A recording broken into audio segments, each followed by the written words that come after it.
it just makes it easier for them. Because I've had to say, oh no, you're not supposed to do credits. It's credits. To see how much you have. It's plural or whatever the default. And I just made them both do the same thing. It's really easy to do.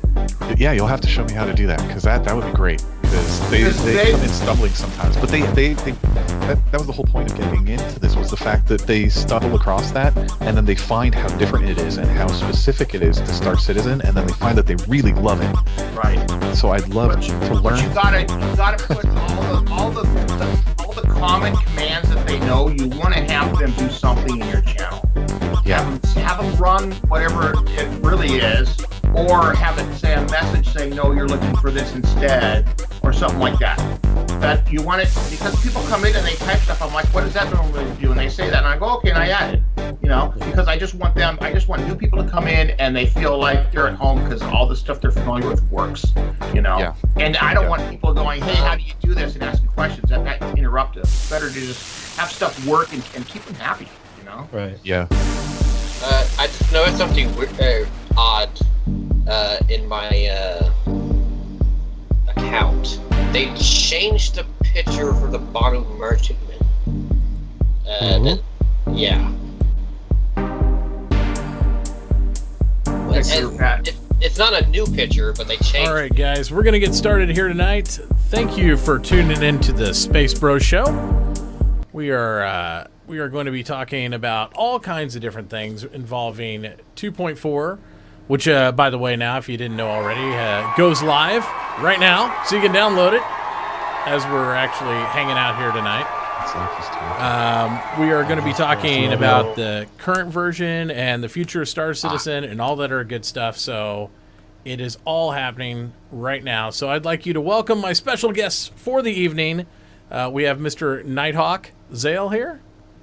Evening, everybody. How are you doing? There we go. And we have Mr. Zealous Fox down here in his atypical but typical now for the show Raptor outfit. There we go. Hello. And we have, of course, the up-and-coming streamer that we all enjoy watching, Mr. Moonshiner's here. There we go. What's up, guys? There we go. And a fan favorite and one of my good buddies I like to fly around with inside the PTU, and now, hopefully in live, Mr. Stoutman's here with us as well. Hola. There we go. So, guys, it's been a long road of 2.4 PTU that has finally come to a conclusion. We are now going live, and those of you who can actually download, minus me, of course, because I'm streaming this, but it's well worth the sacrifice to entertain and hang out with all the guys. So, you guys think it was a good call for launch now? You think it was probably stable enough, or you think they should have held off? Or just get some random opinions here? Well, it was sudden. we can take our ships off the pads. We can, that's good. That was a big it's blocker. I think it's all basically working. Yeah, it's all good. Yeah, I think it's working. It's working just it's 2.3, so that's a great point, Zealous. 2.3 is no spitting diamond there or anything, no shined up thing. It was crashing more than the PTU was for me about 5 or 6 days ago when I was on there. But I think like you were saying earlier, Stout, when as long as they have enough time between this and the 2.5 PTU to patch it a couple times on the live side, I think it'll be fine. I think we're there. Yeah. They've got it pretty solid. I think they just got to a point where they realized that if they keep going after these little ones that are continuously getting away, they're never going to get to live, and they're never going to get 2.5 into the PTU. So I think they just finally got to a point where they said, you know what? This is good enough. It just is what it is, and let's try and take care of these bugs with 2.5. Yeah, but with that said, I do appreciate them taking this extra time, because I think it's also, you have to have that middle ground. It's when to say when. I think if they didn't chase down a lot of these bugs, it would have been something, if they layered 2.5 and 2.6 and everything else that comes after, it'd be something that re-pops up. So I think now you're right, though, Nighthawk. I think they're dealing with minor little things that are probably something that's good. They're like, that bug will be omitted anyway, but when we add this or this element that we don't know about, it doesn't even matter. That's not even going to be part of the game later, so who cares? Because I think Chris Roberts and Sean Tracy, they said that previously. They said, some of these things are temporary fillers to entertain you guys right now, or to practice or to test something, but it's totally not even going to be that way when we're at closer to a launch type state. So I think they're happy with it, and I know they said they put the Bug Smasher on it today. So if he's happy, then I hope that it'll just be nice and stable for most of us. Because I'd like to see him slam on a free fly very soon. On top of this, it'd be nice. Yeah. For E3, that got confirmed, right? Yeah, I think so. Free flight during E3.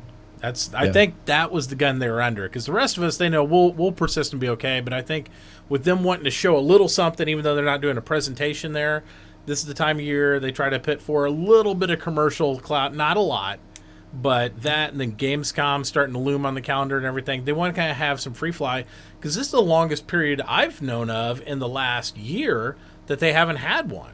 They've usually been doing free flies every single month, and now it's been almost 2 months since they've had a free fly, because no, it's been a little over a month, but they're waiting for the 2.4 to come live to do it. Oh, I know, So- I know.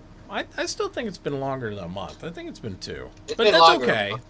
It's okay. I mean, it's fine. I just think they want to get that reinvigoration of marketing out there, and they want to show, people a little something. And I think it's about time too. We got some new ships, we got some new toys to play with, and why They'll not? probably start one this next week. They'll probably start it. I would be shocked if they didn't, especially on the heels of the other big thing we can talk about, the Dragonfly. I know we're kind of starting backwards today, but so much cool stuff today that we're just kind of talking about. We're just going ad hoc tonight, So the Dragonfly, is going to be pretty cool. Oh yeah. Oh yeah. I think me and Kato were talking about it earlier in the weekend, and in the week, and I was like, I don't know if I really care about a space motorcycle. It's got to be a good aggressive price point for me to really do it, because I'm thinking, $70, $80, something, because of the way it's been inflating, and they come in with a smooth 35, and I'm like, sold. $35, I'm all day on a motorcycle. That's a great price point. Plus, supposedly, if it holds water, offering a discount for multitudes of them. I mean, come on. If Yeah. nothing And else, if you buy 2 over the discount, you can also upgrade 1 to your Reliant again. Well, what's a 12-pack cost? That's what I want to know. yeah, exactly. Where's my 12-pack? It's like I'll get my 12-pack of tacos and then some Dragonflies to go with it too, because that's awesome. LTI tokens. This is one of the few we can also mention that you could use as an LTI token. I don't know how many more they're going to have at this price point left. I mean, we're getting in bigger and bigger ships after this. There's probably 1 or 2 items I can think of, maybe. But as we get closer to launch, if you want to upgrade and get LTI on something that you can't get LTI on normally, this is a great opportunity for everybody. Yep. And Stoutman's camera just went away, and now it's back. Yeah, I switched to XSplit. I saw it. because, Ignore the man behind the curtain. There's nothing to see here. because you're making me too sparkly, buddy. Come on. Where's sparkling on my broadcast? I didn't see any. Well, I'm looking at it. Anyways, it's better just- now. He's just worried about his sparkles. If it's not Stoutman grade sparkles, he's not happy.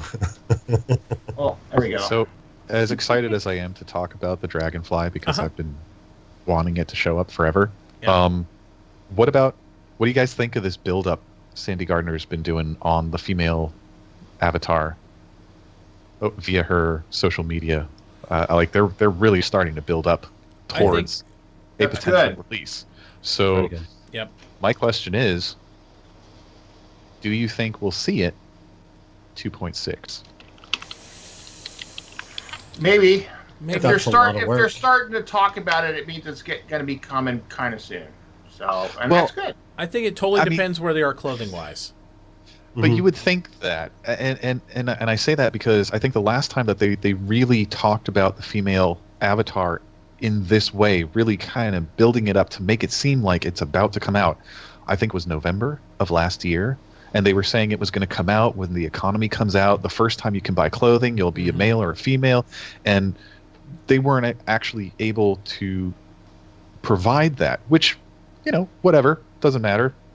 It happens. You don't always meet a deadline, but they're working on it. And here we are again. They're showing us that they're working on it, and it's getting up to that point, everybody. Yeah. Do you think that they're actually going to be able to do it this time?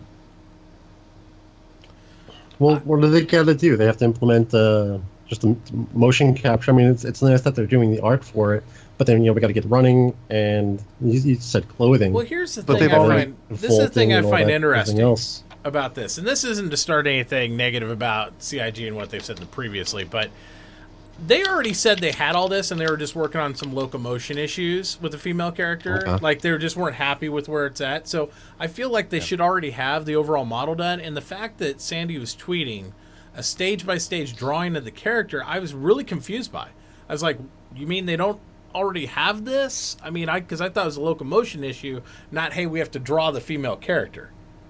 Okay. Well, I think if we go back to before 2.0, I don't know if you guys remember, but they completely changed the male character model. It used to be designed and put together in one specific way, and then they brought in a new system. I think for the IK, for the animations and everything, for the joints, and there was a different way to skin it and a different way of weighting it, and really just putting the whole model together for the sake of animations. And I think that might be what they're doing now with the female model. They might be bringing the old model up to current snuff. Because we did see. I could see that. I could see that, but like the clothing and everything, like they've said they've had all this clothing done and they've had all this stuff. Does that mean they had to redo all the clothing too? I'm just a little bit confused on like where they're at, because I remember a point in the game when they were in development and they were saying when they were generating the clothing last year and they were doing all these other elements and all this stuff, they're like, oh, we already have this done. We just want to tweak this, we want to tweak that.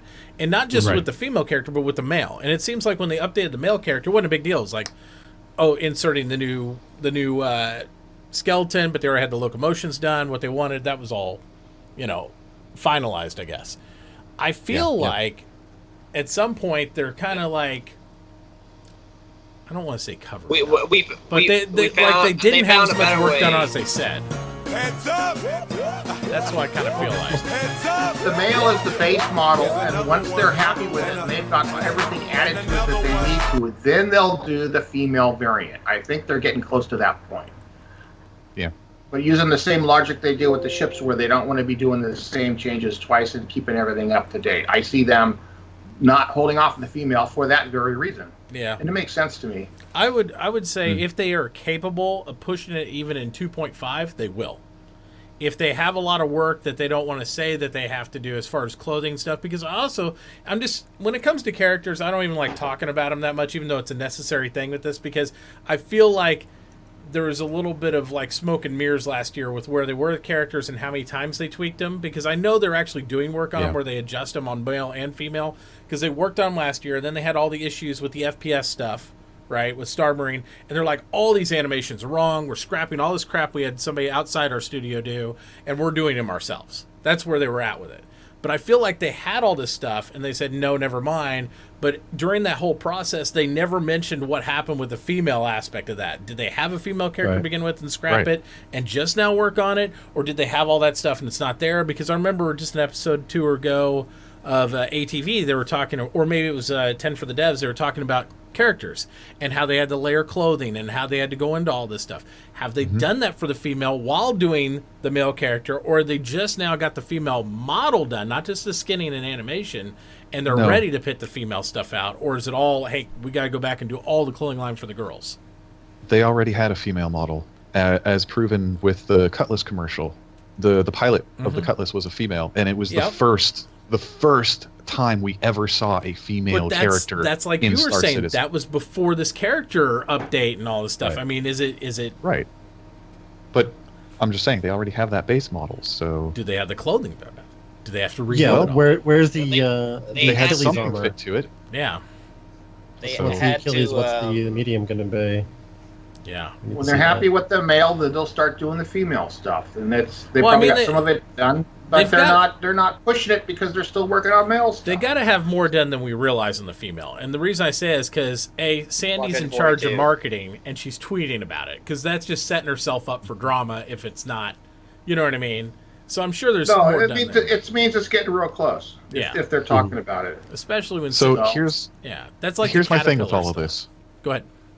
I don't think that clothing should really have any weight on the decision as to whether or not to finally release a female character model, because let's be honest, since the inception of the Hangar module, we have had access to a male character model, and as broken as it was, because that middle seam right down the spine of the character, you could just walk backwards through anything. Yeah. Anything. And that was a great way to explore spaceships at the time. And no one gave a flying fart about whether or not the character model was broken, because you're a character and you're walking around in the environment. I think people are more judgmental of female models, though, in games.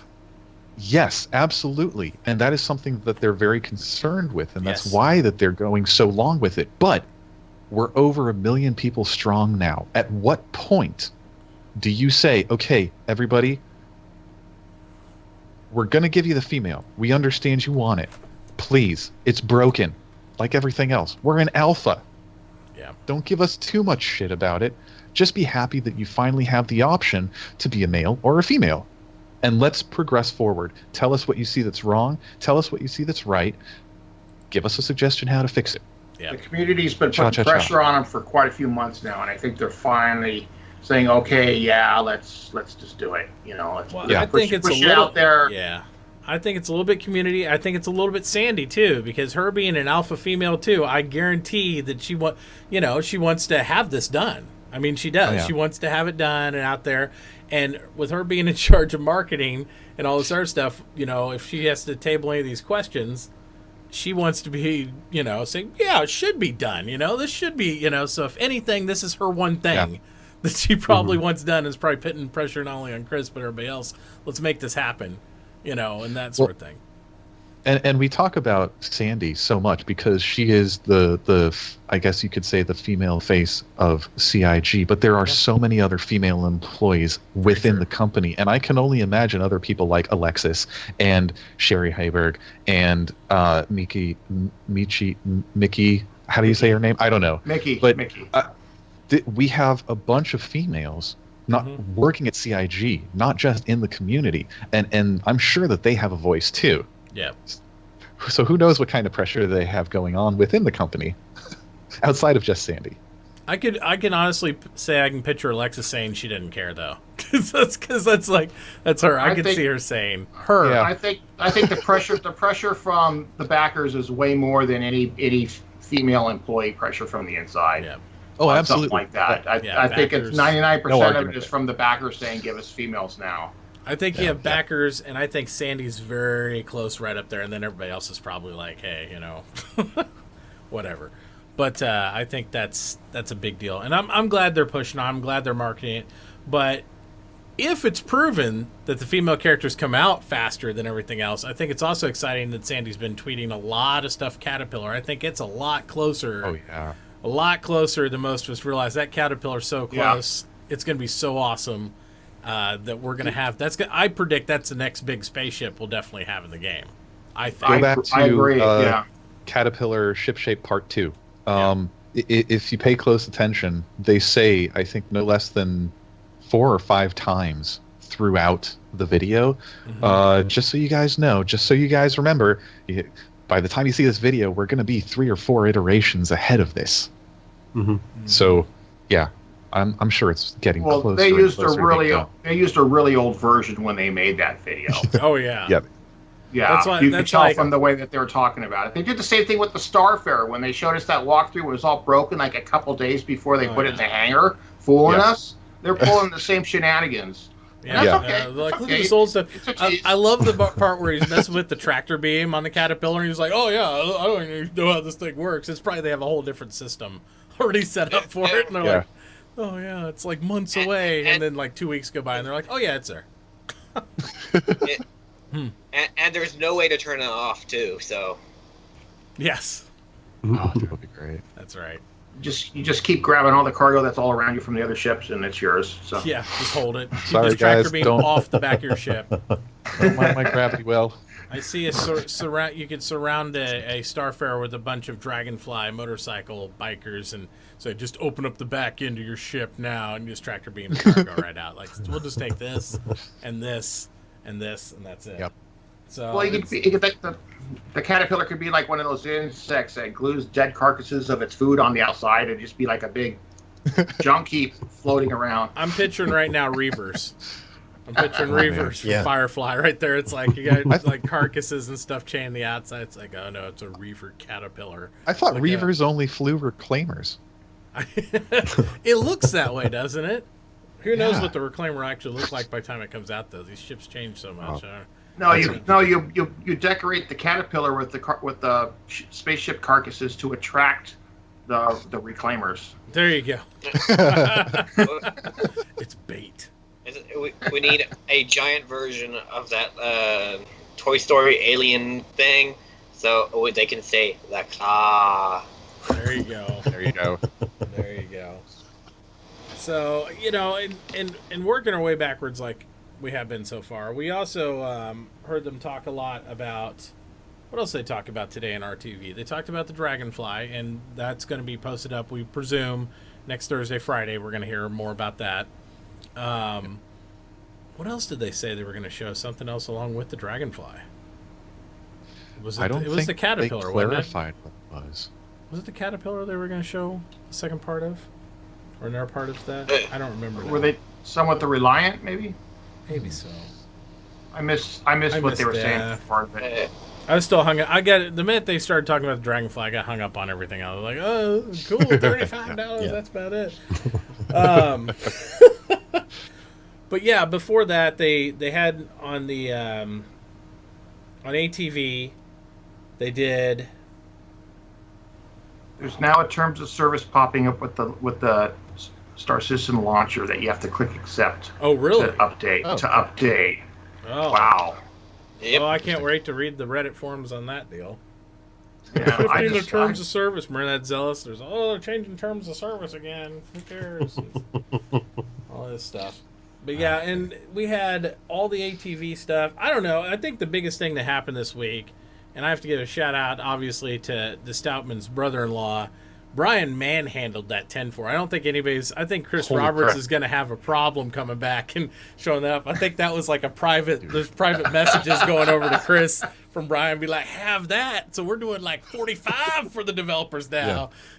Right. Brian's enjoying interacting with the community now. Oh, I can tell. Ever since I interviewed him, I've seen him just get more and more into it. He's in the chat rooms all the time. Yeah. He used to just come into mine, and now I'm in other people's chat rooms. And I'm like, hey, what's he doing over there? He's just supposed to be in my chat. Cheating on me, bro. No. What's up, It's like, man? come on. Man, this is No, supposed to he's- be an exclusive deal here. What's happening?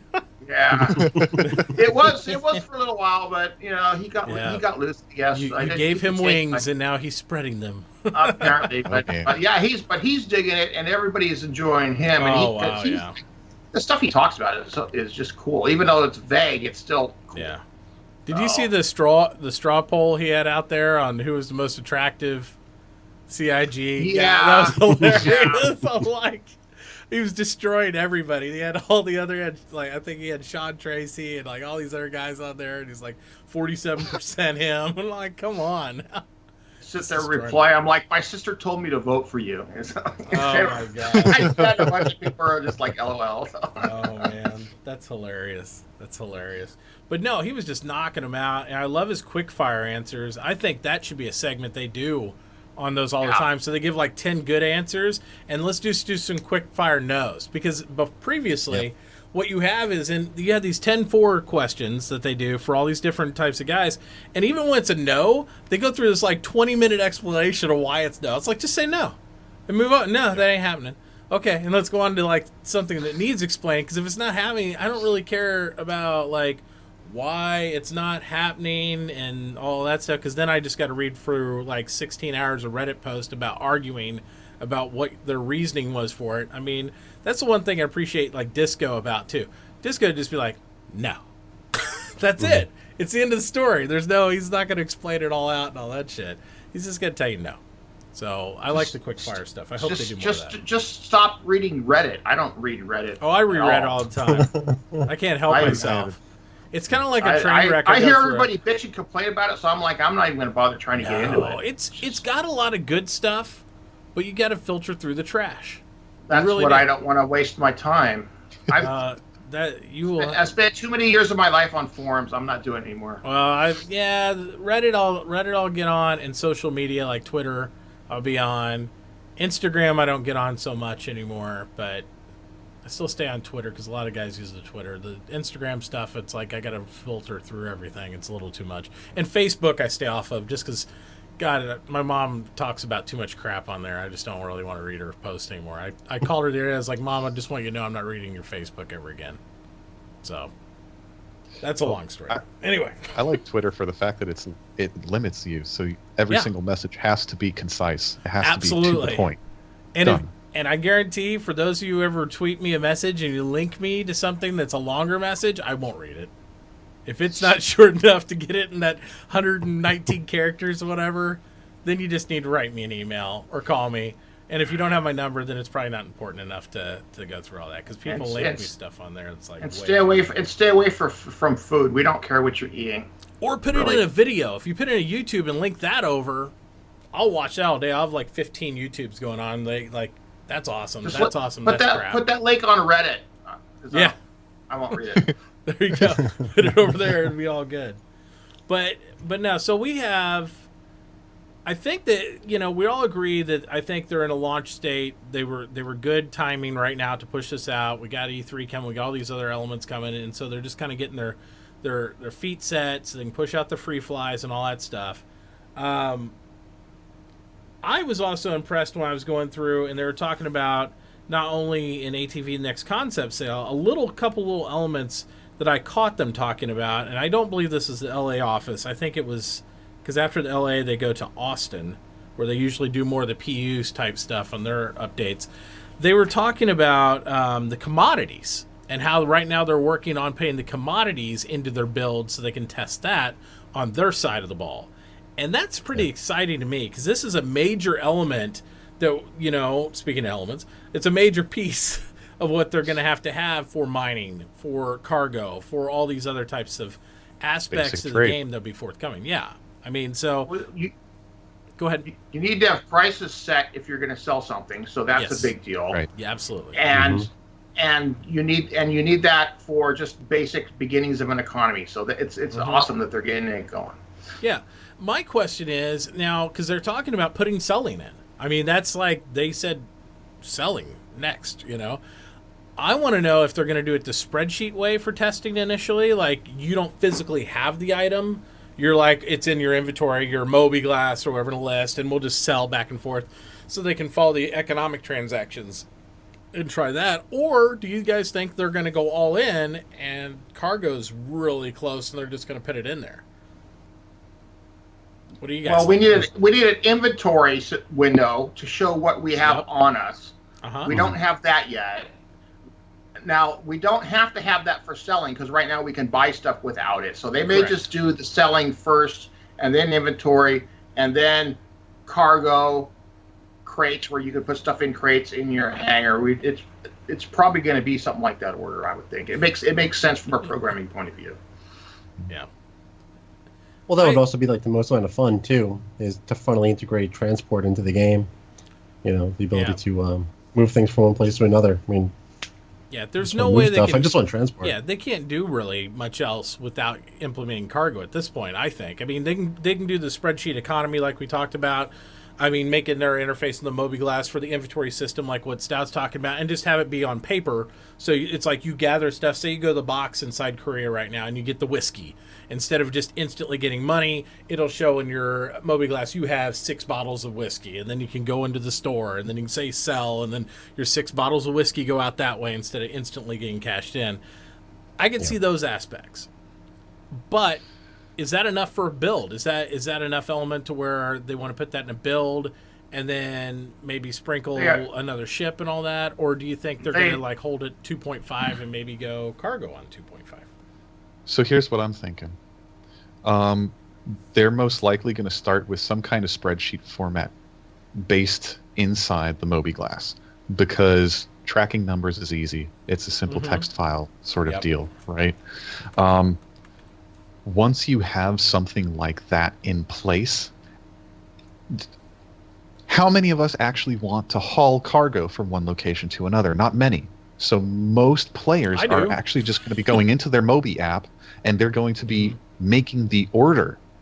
Yes. And so in a following iteration, we're going to see cargo come in, and all of a sudden, because we've already got the Moby app in place and people are making these transactions back and forth right away, you've got players generating cargo missions for these cargo hauler players who want to do that. And that's how they're going to bring the immersive aspect of actually moving items physically back and forth. But I think that it's the Moby-Glass based app that's going to have to come first to kind of establish the foundation for that. I can see that. Hauling cargoes later on after we have another destination. We don't have anywhere to haul it to or from right now. Okay, but that selling up selling they can do first. But that also brings up the point. They've been cluing us into the fact that the Stanton system is a lot further along than we realize, and we may be seeing it sooner than we realize. And with that hope being fed to us, it really does make you wonder, are these things going to be coming back to back to back to back? How much further along are they? It depends how many bugs they still got to work out. I'm sure they got it like 98% done, but it's still got a lot of breakers. Right. Yeah, and I do feel like like we've talked about with 2.4, this is the major backbone for all this stuff. I mean, I think this build, and the reason they've held it so long and the reason they've tested it is because all this is sitting on top of that. I think they used the analogy in RTV that this is the deck that everything else is going to sit on, and the next build's like just the grill or the table or the other elements. This is what holds it all up right here. So that's a great intuitive guesstimate there, Nighthawk. I like the idea of that because I think they're going to jump in, and that would make sense to be able to generate those contracts. So if you do it on paper or in the Moby-Glass, like what we were talking about, it'll make those cargo missions or contracts for people to go and say, oh, look at these transport contracts that need to be done. I'll do this one. I'll do that one. And they'll just be able to pick up the cargo from a staged area when they have the area in the game. And then you'll be able to take it to B, and then it'll appear in their inventory on the other side. That's really cool. Yeah. I see this playing out like 3 different ways. Either we're going to get Stanton all at once, or we're going to get Dinmar, or whatever you want to call it, Nyx, whatever. Or we're going to get Dinmar and Nyx. Nyx as a jump point, and Stanton all at once. I could see them completing the whole solar system, throwing the pirate base they keep dropping all this information about, and having Nyx all in at once. I could see them doing that, and just blows our socks off. I don't think it's 2.5 stuff, but I think we could see that. We're going to get small pieces. We're going to get small chunks here and there at the beginning. It's going to get bigger and bigger because they are building up the database. Yep. This is all they're creating the database as we go along here. They've got the art and that stuff done, but now they got to make it work and they got to make it save, and we got to be able to access the data. So they're just going to be adding stuff to the database in a logical order. What needs to come first?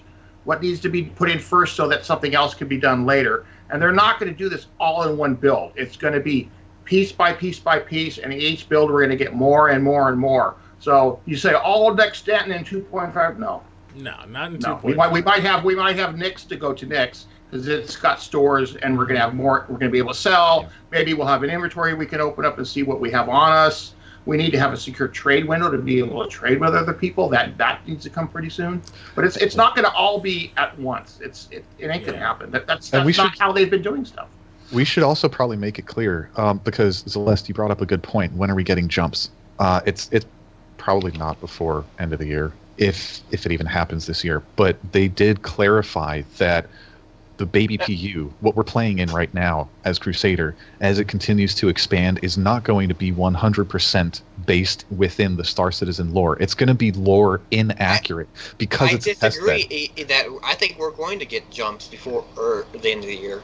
Yeah, we will. I think we will. That's fine, but they have stated very clearly that when they do bring Nyx Delamarlevsky into the game for the sake of testing within the baby PU, it's not going to be a jump. It's going to be a new quantum location that you can go to, but they're not going to have you jumping outside of the system. It's going to be one of those lore pieces that kind of falls outside of the actual lore. Well, that's fine. You got to do baby steps. They're just doing small steps. Right. And that makes sense. Yeah, and I agree 100%. Nighthawk, and they're going to have to. This is the model system. I mean, they're not going to have. They can't have it lore based because this system doesn't have all these other elements that they have to test in. But in this instance, we need to force it into the system little by little, like Stout's saying, so that way they can test each element of it. It doesn't mean that, when it goes live, this system is going to look anything like it does right now. It's probably going to look completely different because this is going to be a patchwork system of everything shoved into one solar system so they can test it all before they create the next system and then the next. But that's so far down the road. We have so many game elements to test here in this one system and build it out. We're still, even if I use my most optimistic look on that, months and months away from that aspect of it in my mind. I do think they'll have jumps this year, though. I think that would be something, though, that they might show and test, but I think it'll be really artificial. It won't be like, hey, we have the solar system on this one. Maybe they'll have a zone similar to what we have in a jump type oriented thing. Like you go from Port Olisar to this pirate base in System X or something like that. But it's not going to be a complete fleshed out solar system. It's going to be something, again, artificial to test, and that's fine. Yeah. I think that's something that would be cool, and they do. But speaking of this pirate base, this is one of the questions I really wanted to get answered at RTV, and I, with the Preflow questions, I just couldn't. Theorizing on this pirate base that they say in ATV is basically the pirate version of Port Olisar. What role do you think that would play in the overall Baby PU right now? Will it be just a destination we go to, like a Korea or something, except have shops in it, because they said it would have shops? Or do you think it will serve as like a possible respawn point for pirates, and maybe they'll segregate pirates out to this place and Port Olisar before non-criminals? Give me some theories. I'm kind of hoping that they don't bring that level of quote-unquote segregation into the game just yet.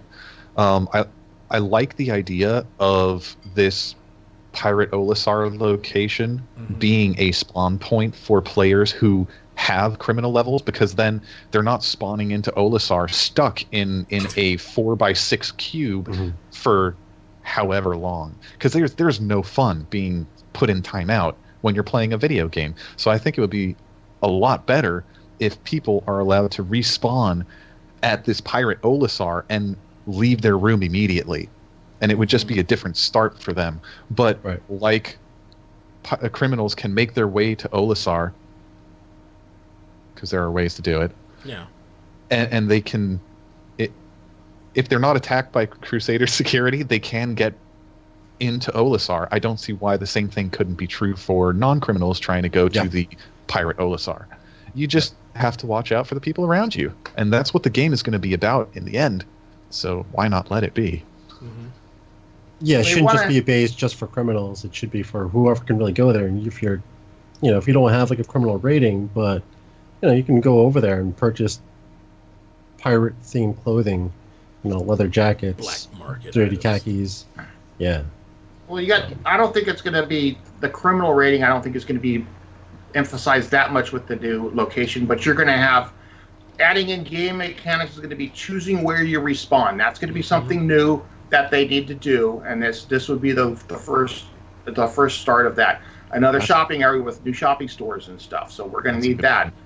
You go there to buy certain types of clothing. You can't get it on Olisar or whatever. And then you're going to have the travel to someplace else. This is going to be something new. And then you're also going to have how's the server's going to be able to handle all these new instances going on at the same time. So by adding on a new place that you don't necessarily jump there, even if you just go there by an elevator, and you spawn somewhere else, you're testing all of these new things that are basic things that we need in game, and they're doing it all at once just by adding one new destination. So, but I don't think your pirate rating is going to make that much of a difference. Now, spawn there, you don't have to be locked up in the room. That's great.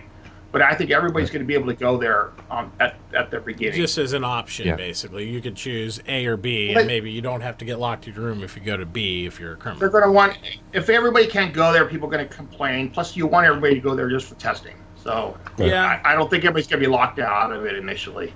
I can see that, and I could see it for testing. I just, in my mind, even though I agree, I wouldn't want it to be reputation locked, because I think that creates a different type of gameplay than what we're going to be wanting to go in a direction of. You know what I mean? Like an A versus B, like we're creating factions here.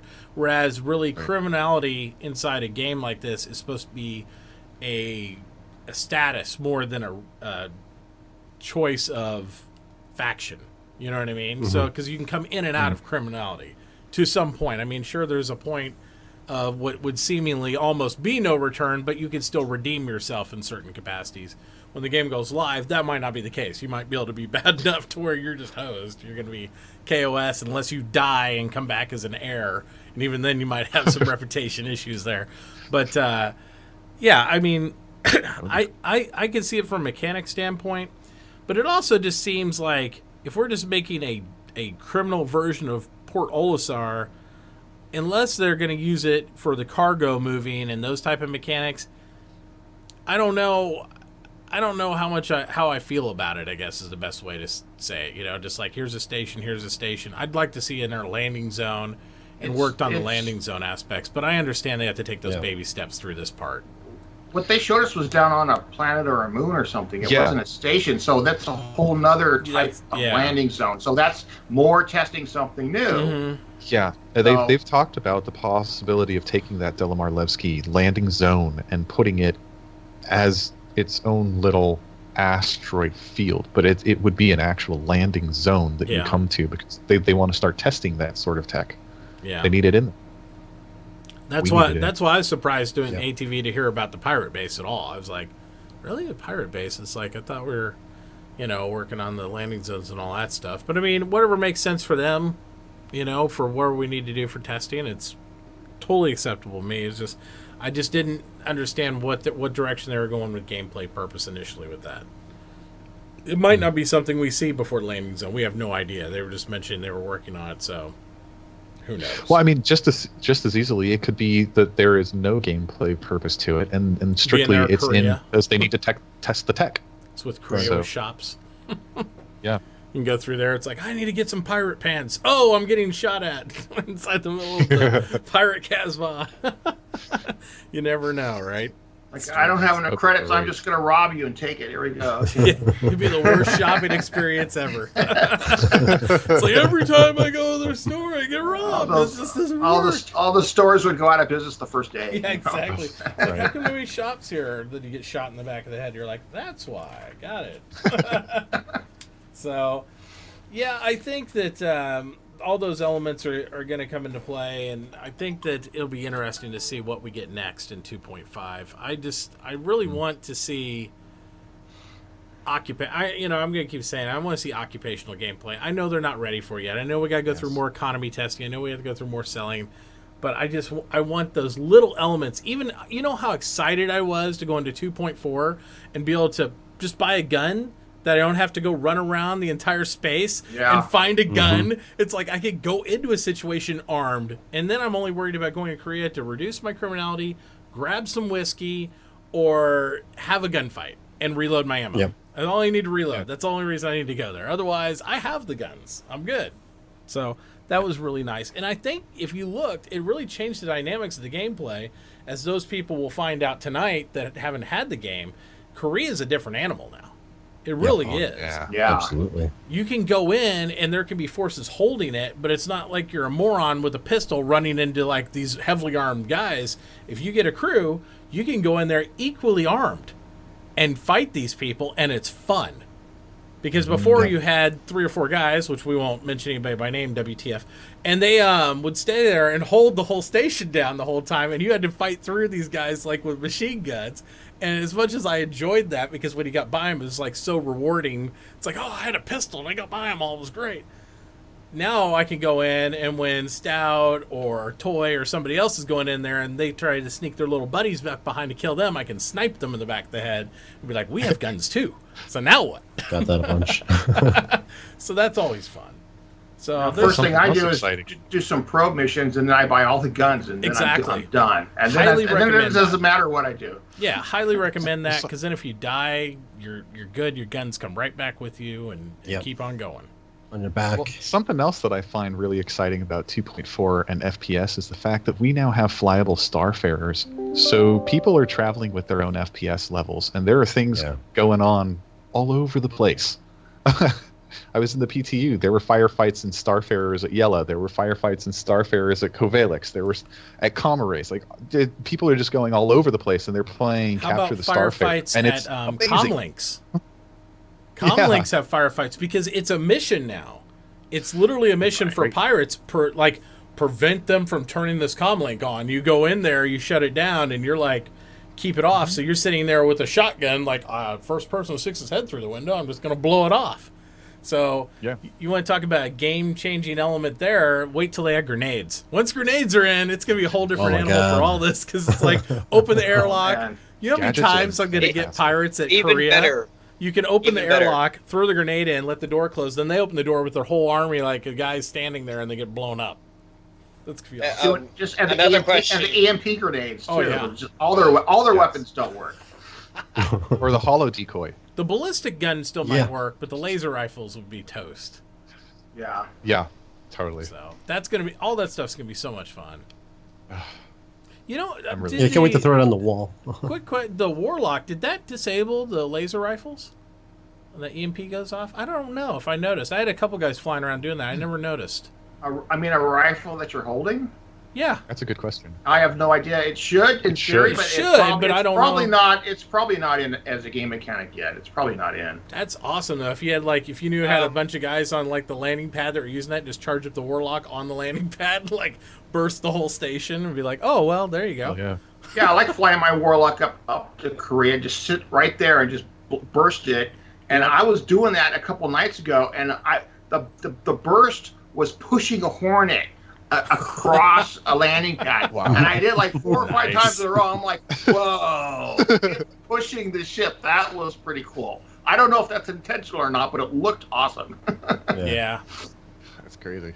I love that element in the game. I can't wait to see what other type of electronic warfare, we know what they're talking about and working on, but I can't wait to see it implement in the game, because I think that burst, they did such a great job visually with it. It's not super practical, let's be honest, in the combat aspect right now, because we don't have enough ships on the field. You see the Warlock, you know where it is, and you're like, stay away from it and shoot it far. But when you have more ships flying around and you got a couple Warlocks getting there, it could really be a game changer, especially against larger vessels. They'll have those big shields and all that stuff on them. You start EMPing those, and then you have all the little ships eating them up. I could see all sorts of gameplay development. Well, it's going to be take out the Warlocks first. This is going to be the name of the game. Because it's going to be disabling too much. That's why I bought it. It's a fun suicide machine is all it is. Yeah. But the trick is, which one is the Warlock and which one is the Stalker and which one is the Titan? You can't really tell them apart. All Avengers all Avengers get charge. Yeah, all Avengers get dead. It's the one with the blue glow. That's it. He's got that little. What I'm wondering, the gadgets. You have that portable shield. I wonder if you can pick up and redeploy that portable shield, or if it's one-time use. I think these are one-time use items where you drop it and it just pushes out its power, and whenever the power cell is out, that's it. Yeah. But it would be nice. It would be nice to think that you can recover those items and recharge them for later use. No, or if the battery doesn't run out, you can just take it to the next. It's a disposable item because you're running. You don't have time to go back and pick stuff up, and it's a money sink. It's like ammo. It's like ammo. You just buy a box of them. I'm not talking about going back after battle and picking. I'm talking about like picking up before you go on to the next room to breach. Yeah. I could see it going either way, because if you've looked at simpler games like Battlefield, like I love Battlefield 4, you can pick up landmines if you're a mechanic, and you can disarm and put them back. If they're used, they're gone. But maybe they'll put a hit point on the shields to where it depletes all the energy. If you use 1,000 hit points of blocking power, it's done. And if not, you can still pick it up, and then it'll have X amount of energy left or something. But I don't know. I could see initially it's going to be just a disposable item, though. But I could see them doing something different. Maybe buying an upgraded one or something else. Reusable ones would cost more than the cheap disposable ones. So absolutely. It's not necessarily going to be worthwhile to do it. Yeah, it just depends. But I could see it also with the hologram element, right? Because they talk about the hologram. Yeah, the hologram, exactly. You can definitely imagine that being disposable, the hologram. Because then you would just leave it alone. You wouldn't go and pick it back up. Yeah. So why not just make the people are going to be the tripping wall the same way? over all of these holograms and shit. Oh, that'd be hilarious. You have like 1,000 Stoutman. Stoutman's like, come find me. Just throws out a bunch of discs, and it's like there's 1,000 of them. Oh shit! The military weapons manufacturers, which have increased their sales, so they are not going to be reusable. You use them once and they're done, and you got to buy more. That's the mentality of the military chain of supplies and all that. Is, you know, spend, and that's gonna flow down to us in our pocketbooks, I think. Yeah. I think they were pretty cheap if you looked at them in ArcCorp, right? In Cubby Blast. I mean, how much were they back a while ago? Yeah, they had a price that wasn't that much. Well, I think they're still going to develop tiers of these things. I mean, we're in the infancy of it, so you're probably going to have some like this hologram lasts 30 seconds, this one persists for like a minute, this one, you know what I mean? They could do different elements of it. Some look more real, just like grenades and different things. They could. I'm not saying they will, but I mean, they have the capability now to do any type of tier of type of module they want. Now that they have the item system, we'll just have to watch what direction they go with it. Is everything disposable and cheap, or is some things like this is a little bit better stuff, so you spend a little more money and maybe you get to keep some of it. So we'll just have and to who see. knows how far they plan on taking the repair, modification, and overclocking system, because for all we know, just like you can take an individual ship component, drop it down on your workbench and modify it, overclock it, repair it. What if you can do the same thing with your gadgets? Before you ever use them, you buy them in the store, you bring them to your workbench, and then you tweak them. You try to overclock them, get more time out of them, get more power out of them, get whatever you can out of them. They might allow for that. We don't know. But that would be really cool. I don't think you're going to do that with like grenades and like little disposable things. Weapons have like power cells and coils and permanent parts that you could do that with. I'm strictly thinking about the gadgets, like the deployables, like the deployable shield, the hollow decoy, even the EMP grenades, because EMP grenades are deployable items that can have timers on them. So you can plant them like mines. So why wouldn't you be able to tweak those? Well, it's a lot of dev time, and is the payout really worth it? Not really. Well, but if it's a system that's already built into Items 2.0 and everything is built on top of Items 2.0, then doesn't it make sense that would already be there? I don't know. Just a thought, a quandary. Yep, that's true. Yeah, it can go any way. Because I mean, if you think about it in a way, like, would you want like, just like with the floor just be like littered with, you know, with the walls or with the decoy? I mean, would you just leave it there and like nobody's gonna pick it up? I would hope they pop. You know, like it'd be something that would like self-destruct at the end. You know, just like poof, it like goes up in smoke or whatever, just so that way it's destructible and it just kind of phases out of what it is. Because I don't want to have the hockey puck floor where everybody's like hologram. It's like feels like you're dealing cards to somebody. And it's like shield hologram. You can't run through the floor. You're tripping over yourself. It's like, what is this crap? Yeah. Pushing well, all it's these going to be elements aside. it's going to be cost inhibitive is what they're going for. Where you'll want to use 1 or 2, not 10. You know. The problem is unless these holograms are like super badass, those of us, just like if you play other games that have holograms in them, once you visually get used to seeing something and identify as a hologram, FPS guys are going to like say, oh, that's hologram, and move There's a guy on. around that corner. The noobs are going to be like dumping like Yeah, 18 rounds, and the guy like, oh my god, look, he's right there. And the other guys are like, well, he's flickering, so it's not really him. So, you know.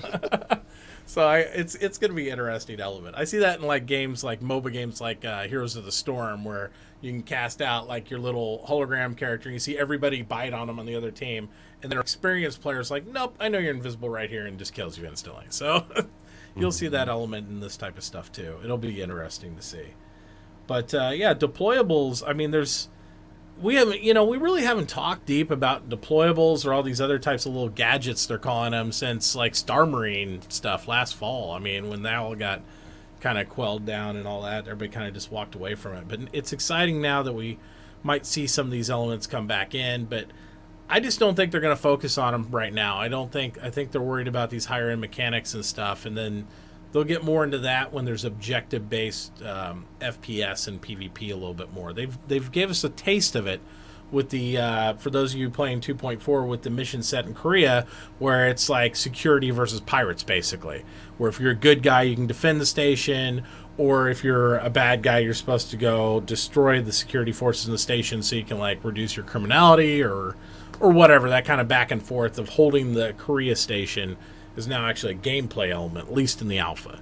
So it'll be interesting to see if they leave that where it's at or if they expand upon that to test it a little bit more. So that's why I'll be interested. And thank you for the follow, but sorry I keep disabling all the alerts, but apparently I missed one somewhere because it keeps going off in the background on my thing. So sorry. But thank you. But sorry. Thank you. I feel like a conversation with my wife. Thank you, but sorry. All day long. So what else we got? What else we want to talk about regarding this stuff? So the Buccaneer was very successful in sales. Mm-hmm. Yep. Yeah. More so than many people predicted. I knew it'd do $1 million. I mean, every ship they touch that's over $90 does $1 million. I mean, this might be sort of important. Okay. They didn't raise the prices on the Starfarers again once they were flyable. So it's still $300 and $340. Yeah. Not Well, $400. They already did the one big jump. That's probably. I think they got some Yeah. pushback on that, and that's why they kind of kid-gloved the secondary bump. Because he said they may raise it again when it's flyable. Yeah. And I think they got enough pushback on that where they weren't really going to cave, but at the same time, they weren't going to, like, continue to press the upward mobility of that. Because, let's be honest, when they sold them, did the first resell, I think they pretty much had them flyable. They said they were flying them and testing at that point. They just hadn't released them to us.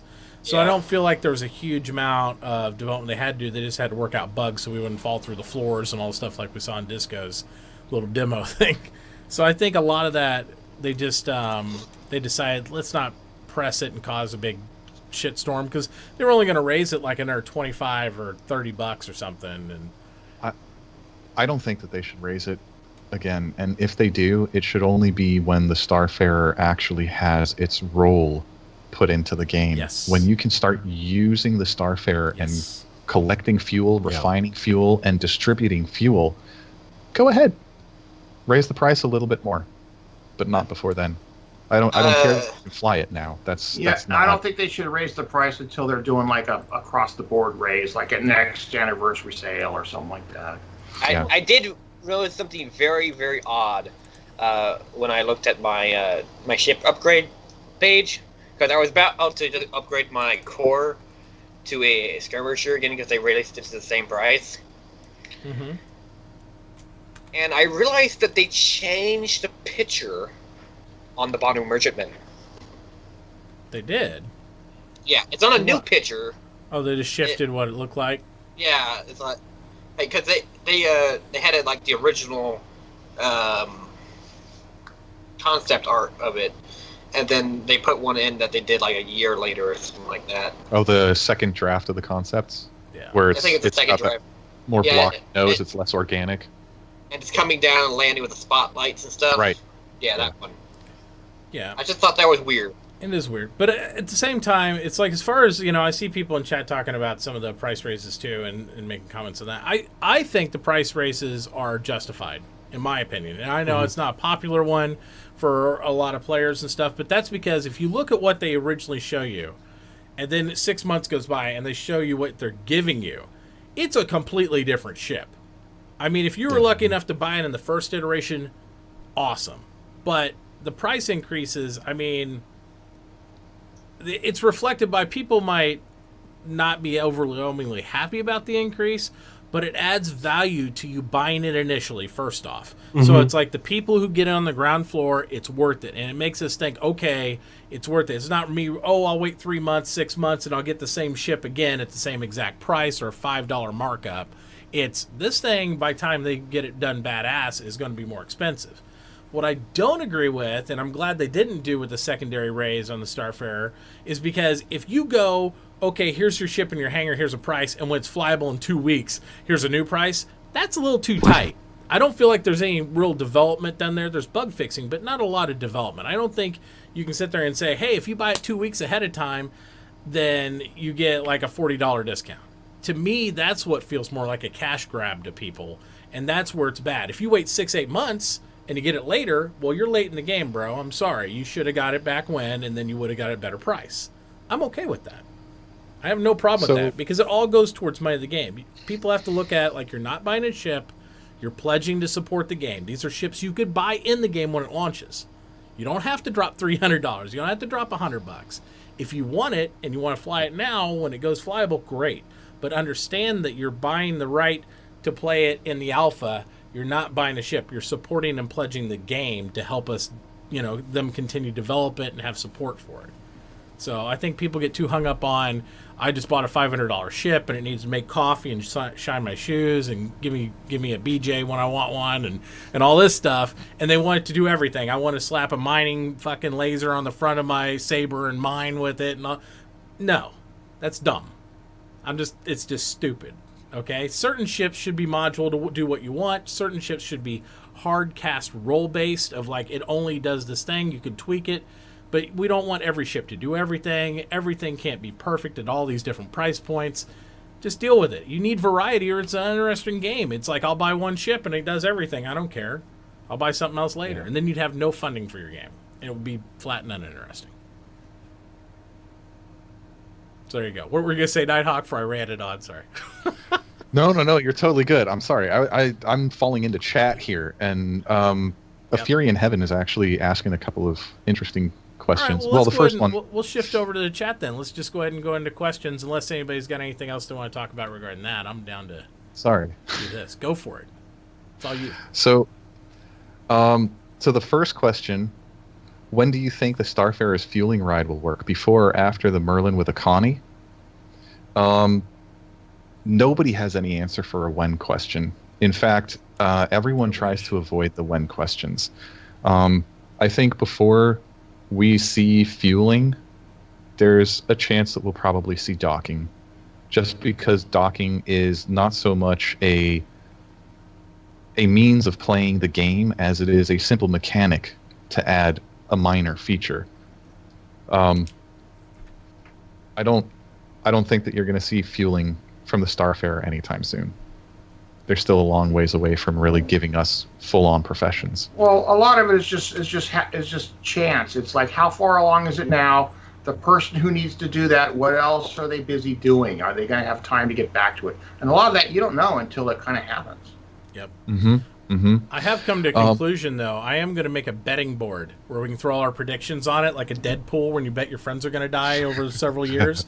So during the development of this game, we'll make a board back here, and we can all place our little bets. Will this come out before this and all that, and we'll see what happens. Should totally do that. It'd be great. We could do, even if it was just for, I'll buy a bunch of Stouts bobbleheads and we'll just give them to each other. Something fun. Yeah. So his second question, and this one is a really simple answer. Even Celeste, I think you can back me up on this. Do you think they will redo the Gemini to make it more combat-looking and less fuel-looking? A Fury in Heaven, according to the lore for the Starfarer Gemini, it is a Starfarer.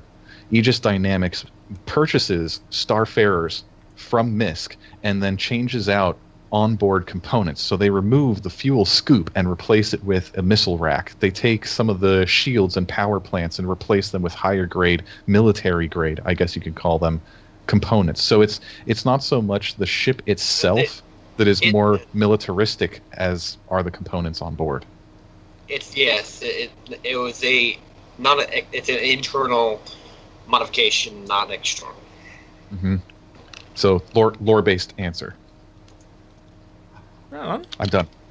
There you go. So yeah, guys, if you have any other questions, just preference them as questions. Otherwise, we're just going to rant and rave for longer. That's what we usually do anyway. I just theorycraft and drive Stout a little bit crazy because he's like, "There's no way to know any of that. You just theorycraft to the rest of the episode." No, lately I've been thinking more like from a programming point of view. It's like what needs to be done first to get to what somebody's talking about, and I hear people always saying, "Oh, they're going to do this first," and I'm like, "That's like step 3. You got to do 1 and 2 first." So, and that's why we have you here to ground us.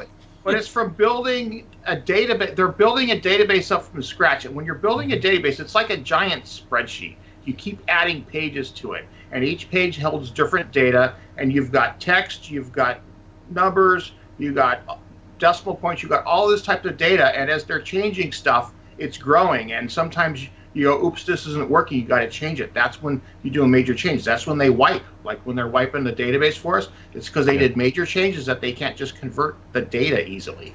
And you got to do it in order. You got to do A, then B, then C, then D, because it's logical. And the one you put in now is used by the next one. That's used by the next one. So you really got to do it in order. And they seem to be doing it in fairly small steps, which is a good way to do it, because if something goes wrong, it's easier to figure out what it is, and it's easier to fix it right away. So I like how they're doing it, but it is small baby steps. Yeah, instead of drifting through who knows how much code.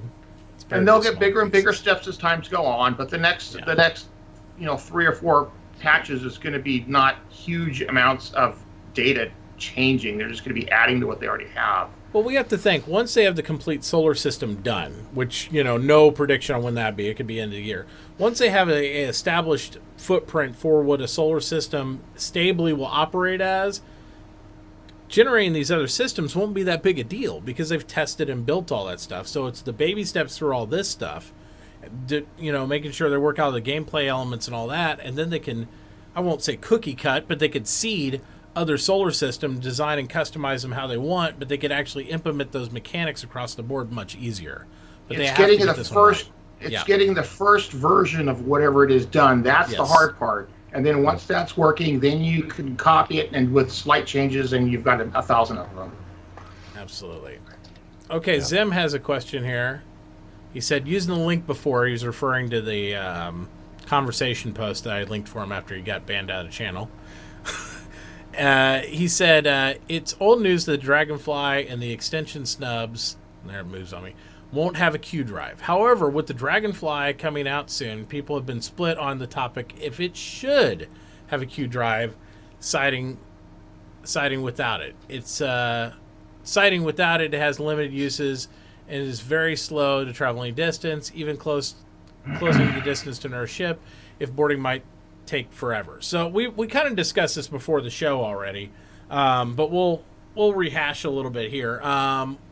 Thoughts on Q drive or no Q drive? Because everybody kind of knows my opinion on it. Should a Harley Davidson go 3,000 miles an hour in real life? No, you're going to hit the gas pedal and you're going to get left behind and be dead. It's just no.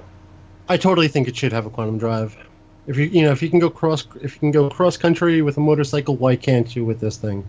I mean, you can't do anything. Issue. How fun is the Merlin in Port Olisar right now?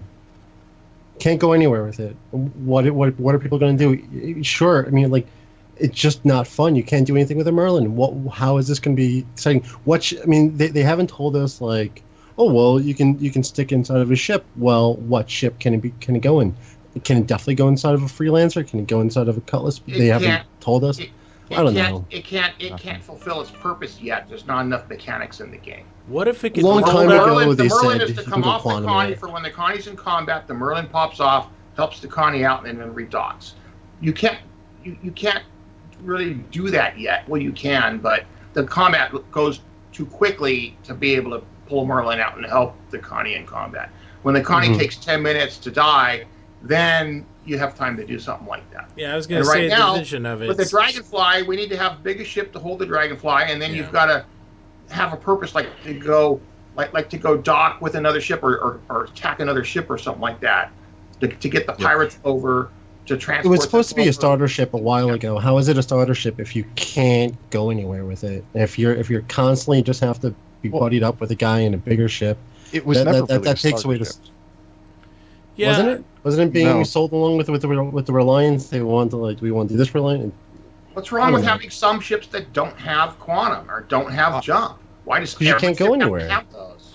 Well, but here's when the thing. there's more things to do. I mean, right now we're envisioning in this universe where we're at. There's going to be elements that are going to be within like close distance to do in these type of things. Like maybe when you can traverse from, say, a landing zone up to a station in orbit, maybe the motorcycle or the Dragonfly in this case would be more fun. You could just zip up there and do that stuff. You don't necessarily quantum from the ground up or things like that, like small travel areas, what I would picture.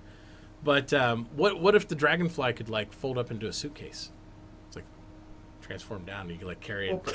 That'd be amazing. But these are also small vehicles for like a civilian who's not going to go to another planet.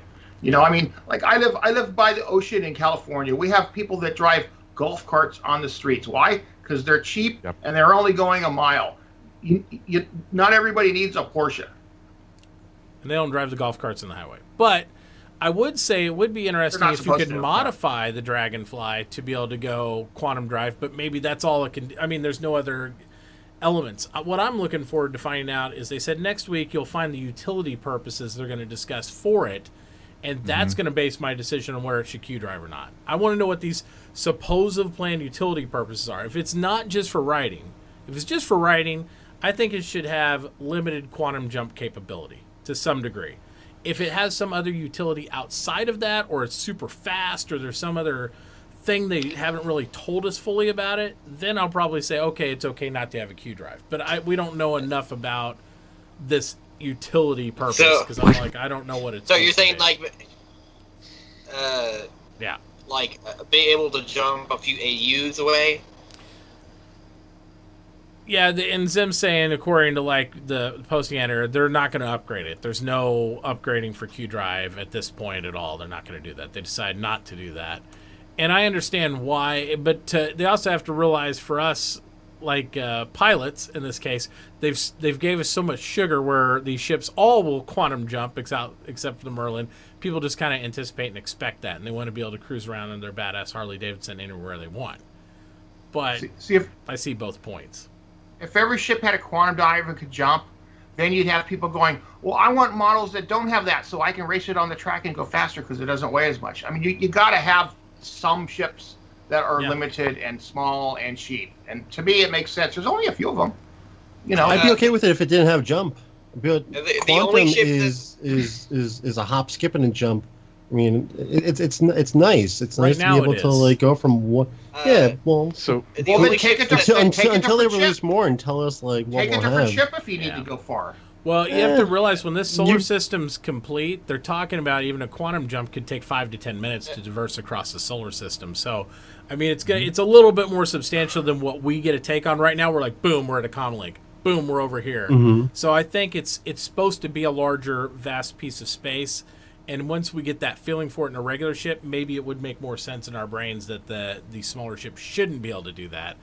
If nothing else, they have nowhere to store the fuel. I mean, it wouldn't. Yeah, more fuel, bigger engine to go farther. And if you want to keep the size down, you don't get that. But I think they need to explain to us next week the gameplay elements and the utility of it, and that's their plan too. So again, I think that might quantify and make more sense in my brain of like what this is supposed to do. I mean, if we're in these, so let's say you deploy one off a Caterpillar, you have like 5 guys in a Caterpillar, and you could pit like 10 of these things in like a section or something. Maybe you could all hop out, and if you're at Yellow, you could go traverse all these different asteroids. You could do all these different elements. That could be interesting gameplay if there's a mission set or something you could do there. But right now, there's nothing to do except cruise, and when you can't get nowhere to cruise except right at Port Olisar, all you're gonna have is a bunch of guys at dragonflies in our brains, like flying through rings. Here's what you use a dragonfly for. You got a Caterpillar, and you put 5 or 10 dragonflies in there with guys. You come up, you quantum in to Korea. You stop about 10K out. Everybody gets on their dragonfly, zooms in, and it grapples on to different parts of the station, and they all attack from different doors. That would be perfect use for how they've designed it right now. So to me, that's awesome. I have a perspective on the whole thing. I feel like snubs should have an option for quantum at a cost. Right now, P-52s, P-72s, they are slaved to constellations, which means if they get too far away from the constellation, they lose sensor capabilities. They don't have sensor systems on board. Yep. You know, they're so small that there are certain components that they just don't house. So if you're going to put a quantum drive on something that small, what do you have to take out to make room for it? On top of that, specifically talking about the Dragonfly, we know for a fact the Dragonfly is not supposed to have any interior spaces. You basically strap it on or sit down on it. It's not like you get into it. So where I can see something like a P-52 or a P-72 having an option for quantum, definitely not jump, but at least quantum, I don't really see that for the Dragonfly. With the P-72 and the 52, you have an enclosed space. There's a canopy between you and space. It's not like your helmet's going to be ripped off as soon as you jump to Quantum. But with the Dragonfly, how are you even going to stay on it? It's going to go rocketing off into Quantum. How do you hold on? Well, it's got to have some type of windshield in front of you to at least protect you from yet. small meteorites. Right, but that's still, it's not an interior space. You're not enclosed. And even if you strap in, who's to say that the seat that you're sitting in isn't going to rip off? I mean, it's Drake, for crying out loud. So I don't think something like there's no ejection seat. That's should confirmed. have that. And they've already said you're going to have to put it inside a larger ship, inside a mothership, to take it from space to planet side and vice versa. It cannot go from space to Atmo because the player driving it is exposed. Yeah. You'll burst into flame. And not going to happen. Right now, to be honest with you, the Dragonfly makes more sense as a ship you transport around the system than even the snubs do. Because even if the snubs were functional, like what Stout's pointing out, with the current hit point set and everything on the Connie, they have no chance to do their roll base. The Connie's like a really heavy fighter right now. It's not something that's going to persist in tank for like 5 or 10 minutes. You undock a snub. By the time you get the snub off a Constellation, even if it could undock, Constellation's dead. I mean, you have no radar. Then you're floating around this little Merlin. You can't jump anywhere, so you're just stuck there with this little tiny escape pod ship. It doesn't serve a function in that mind. But whereas the Dragonfly supposedly is functional on site itself, it can't jump anywhere or anything, but you could use it in a role like what Stout was saying, where you could have almost like a biker gang thing. We're going to hit the station, we're bringing this roll, everybody hop on their hogs, let's go circle this bitch around, we'll see who we can put down when they're coming outside of it. That sounds pretty awesome to me. I would never assume the Dragonfly to be a good ship at taking down other ships. Like somebody said, like maybe don't put guns on it because it'll be terrible shooting at ships with. It will not be a good fighter. These are different vehicles with a very limited purpose. Yeah, I really hope it has a grappling hook. I mean, I don't know. I would like it to have Quantum. I'd like it to have saddlebags, and I don't know. I want it to be a motorcycle. I don't want it to be a golf cart. I don't want it. And if it's something you strap onto you, that's what's keeping you on it. You're not falling off a bike. It's a bike. It's a motorcycle. Maybe you can take them across country. It's not something you take around the block. Maybe I could accept it had Quantum if you had a 50-50 chance of exploding in a fireball whenever you jumped. It's like you just automatically or like a one shot. Yeah. You could go there, but it doesn't hold enough fuel to ever refuel. That's it. Mm-hmm. But yeah, like in the link before that Zim had posted there from the conversation, I think that was with Matt Sherman or something we saw up there. He said that no Quantum, nothing planned for it quantum wise, and they're definitely not going to give an upgrade for it. So that's where we're at. And I think that goes back to what I was saying before, where these things are just so freaking small. There's no room for some of the mandatory flight components, just make it like bigger, bro. sensor They do it with systems. everything else. Yeah, but then if you make it bigger, it's no longer the Hog. It's just another ship. Another ship. It becomes a trike. They're small, limited, specialized. That's what people want. Different types of ships. Yeah. They don't want everything to be the same. These are different. I'm fine with Honestly, that. I'm good with that. I think the answer to this conversation is not so much should they have quantum drive, should they have jump drive. Yes, make it so that they have it. I think the answer to resolve this situation is we have these ships. We now need to have the motherships that go with them so we can take them places and utilize them. We can't use them right now. So all we're doing is saying, why can't we throw this on and go out there? Well, I'm saying, give me my fucking Caterpillar already. Let me put my P-52 on there, and then I'll do laps around Yella in my P-52. But it's because I have the ship that allows me to do it. That's really what I would rather see. Yeah, I mean, if it doesn't have quantum jump, then it's not the right ship for some people. Yep. If you require quantum jump on everything you own, then don't buy one. That's just it. Perfect example. Caterpillar just needs a module inside that's a bike rack, and then you can just stock them all there, like stack them, and then you're good. Right? What about a Dragonfly launcher, Battlestar Galactica style? Don't start that. They're going to talk about the slingshot again. Yeah, slingshot's coming up. Hell yeah. What's up? I just looked at the star map, and I was just making sure of the numbers, but Stanton system is like the most densely populated like system for the size. It's only 5 astronomical units big versus the Sol's 51. So when I was saying like a couple like AU's worth of jump capability of the snow is possible, you know, you could get to one side to the other of Stanton in emergency, you know. Yeah. But you won't. But you wouldn't have any more fuel to go anywhere. So you would be stuck. Zhao Simon is making a really good point in chat. He's saying, to be fair, we're better off calling the Dragonfly and the P-52, all of these snubs, we're better off calling them ultralights than something like a motorcycle, because these are the kind of aircraft that you purchase strictly for local flight. It's like hobby flying. It's not like you're going to be able to take a global trip in an ultralight. I think we're you know how many okay calling stops it. That would take. Yeah, I think we're okay calling it a motorcycle because you can't fly a motorcycle either. In reality, Well, I mean, yeah, it's planetoid based, so this is supposed to be localized, system based, and all that. I mean, yeah, it's just short range, short trips, something. They're going to be relatively cheap, so your common person could buy it, not necessarily a rich trader. Yeah, I like what somebody called it in RTV Twitch chat today. They called it a glorified Segway. If that's what it's going to be, because that's what it's. But like, I mean, long time ago when they talked about it, you know, wasn't like Sean Tracy, they did talk about it having quantum and possible jump, and then that got moved away from this. It won't have that. But Sean then, Tracy also for the longest time. They started the fire, and that's like got us all about it. Well, Sean Tracy also talked about a couple episodes ago about ships going underwater, and I'm sure half the dev team pooped when he said that too. It's like, holy crap, we can't do that. Don't say underwater. It's like, that'll be fine.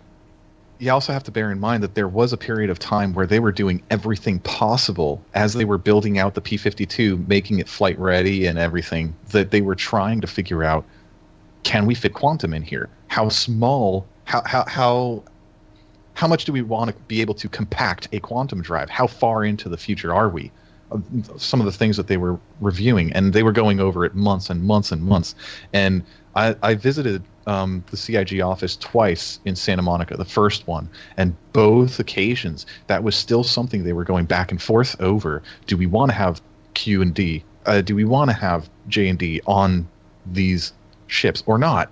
And they only recently finally came up with a decision on it. And to be honest, I kind of like the decision. It like Stoutman was saying, it really helps to add variation to the ships. So many of them already have quantum. And some of the stuff that they said a long time ago, the focus of the ship and the purpose of the ship has changed and become more focused. So it can't. So you just don't want it to do everything, or to keep the size down. You can't put 3 different engines in it. Just have one engine to keep it small. I mean, I'm okay with that, but I'm not a long backer for 3 or 4 years where I've been seeing stories change dramatically over the years. So I don't really care about what they said that long ago, because it was a long time ago. That was for another game that was only going to be cost $2 million in 2 years. That stuff doesn't apply anymore. That's a Derek Smart game. I don't want a fucking Derek Smart game. I want a good game. Well, also, I mean, if you want to be honest, the original. Sorry, I don't know where that came from. But. Yeah, I was gonna say the original game is basically Squadron 42. So if you want to judge anything on that, the original game is we have to judge against Squadron 42. Everything else is something that derived through the expansion of the company and what the community wanted and the MMO idea and all that stuff. This is all the stuff we're testing right now is the secondary. We don't even get to see the main piece to judge it. So everybody is judging the original plan versus what we're doing now. I mean, they've already gone over the fact that they, hey, we changed it. They just said it. I mean, and everyone's like, oh, you changed it. Yeah, we said that. We changed it. The scope changed. We did scope creep big time. But you're going to love it. And all of us said, well, fine. And if the problem is, and this is the thing the naysayers have, and I'm going to go on tangent here for a second. If your client, and I was project manager for like 6 years, if your client wants to, agrees to what you have envisioned in your scope change in any project, it's a non-issue. And we're the client, and we said, yeah, we want to do that. And the clients of the community that didn't want to do that, they had an opportunity to get refunded, and they did. So there should never be an element of like, well, they changed everything and it's wrong. Well, I spent my money and I'm happy. So what's the problem? I mean, I just get tired of other people outside of Star Citizen trying to tell me how to spend my money. I want to go up to them in the grocery store and say, you're not buying those donuts again, are you? Jesus Christ, man. I don't tell other people how to spend their money. Don't tell me how to spend my money in my game. And if you're one of those, all the people all the time. Yeah, and if you're one of those guys who has like a $10 Star Citizen card and you think you have a right to bitch at everybody because you spent $5 on something in Star Citizen, you're like, I paid my money. Just shut the fuck up and smile. It's okay. It'll be all right. It's like I don't see anybody bitching about people spending hundreds and hundreds of dollars on a skin for CS:GO. I'm sure there is somewhere, but you know what? I don't want to listen to those assholes either. So you don't need to come on my game and tell me about it on this one either. So it's whatever. I'm not going to tell you how to live. Don't tell me how to spend my money on my video games because I guarantee I spent probably about $8 to $10 on EVE Online across 8 years. So I spent way more money than I have on here. So there's lots of games out there that kids buy all day long for $50-$60 and never do anything with. So just like that guy that spent $600 on that gun skin, Yeah, it's whatever. If they want to and they got the money for it, more power to them. It doesn't impact me because I don't play that game. It doesn't impact you either way because it's a skin. Yeah. Well, maybe it does me. It strikes fear in my heart and it affects my gameplay. So we need to adjust that immediately. All right, so we got any more questions? Did we see any more pop up here? I saw something about planetary re-entry, but I assume that was related to the Dragonfly.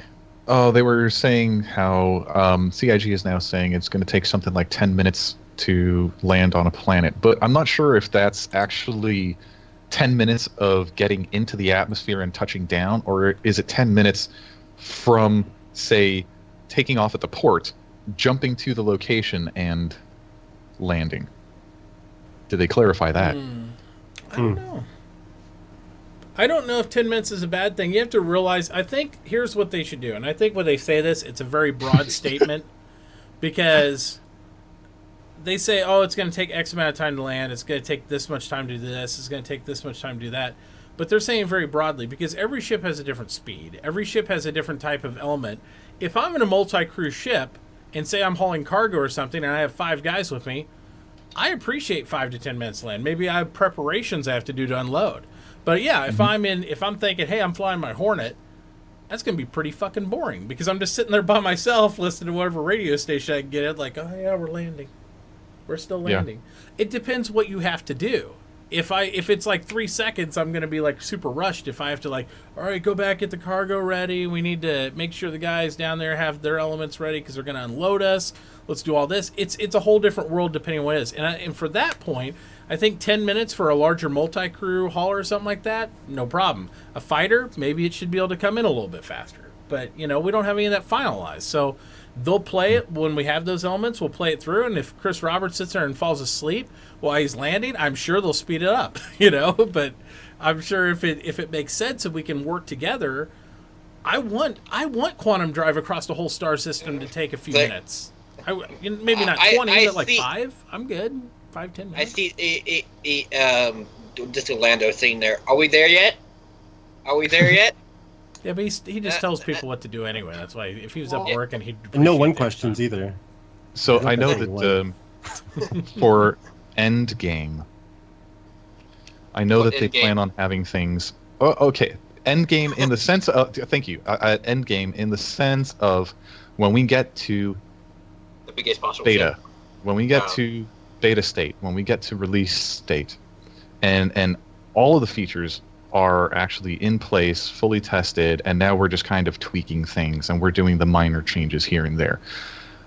They actually want to provide us things like The Witcher's Gwent, in-game card games, in-game board games, things that we can do and interact with other players that take up those travel times. And like Mitauchi was saying, yeah, you're going to have your crew and you're going to be running your crew doing all of your inventory checks, doing all of your weapons checks, doing whatever kind of business is required for making the approach, getting through the approach, and final approach into your landing point, because you're going to be communicating with other players. You're going to be communicating with NPCs. There's going to be a lot of immersive interaction going on all at once. So there will be things for you to do during these long empty periods. They're only empty now because we don't have any of that stuff yet. I want Peggle. Peggle? Yes.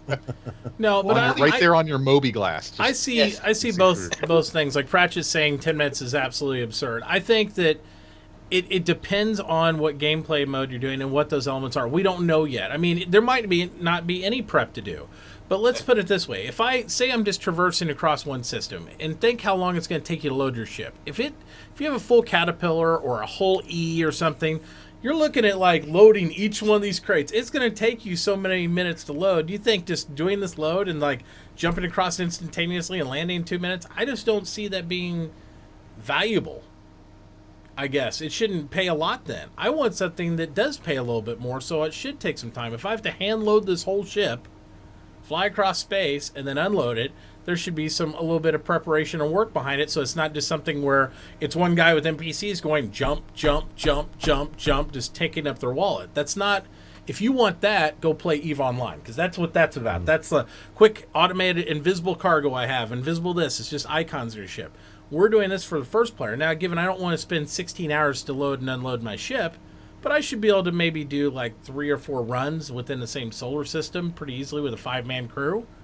If they can nestle down those type of elements and stuff within a few hour period, then I'm good. It's all about what our expectation as different people are about speed, you know? And if they have the scale of these planets for what they showed, like, you know, from pupil to planet type stuff, I agree maybe 10 minutes is on the long side. But I still see where it should be something that matters. It shouldn't be something that's just a cut screen I could hit escape from and I'm on the ground. So I need somewhere in between that. Well, is this like approaching with a Starfarer at 200 meters per second? They haven't substantiated what it is, if it's all across the board or what. 800. Yeah. We don't know. It could be the same in a Hornet that it is in like a whole E. I have no idea. I don't think it should be that way, but they didn't substantiate what we're talking about that way.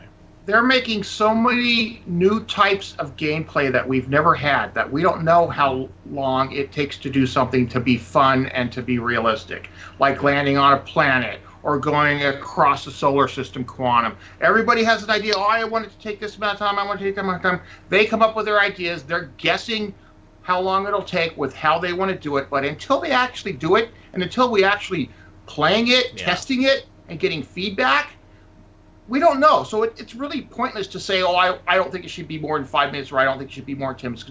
Nobody's ever going to agree anyway, so why bother arguing about it? But just like with getting in and out of the ships, they changed the animations because it was taking too long. Once we start doing it, then they're going to tweak it. Then we can worry about how long it takes to do stuff. Yeah, they're going to make it fun. I mean, that's the main element. They're going to make sure it's fun one way or another. The same thing like he's talking about with the animations.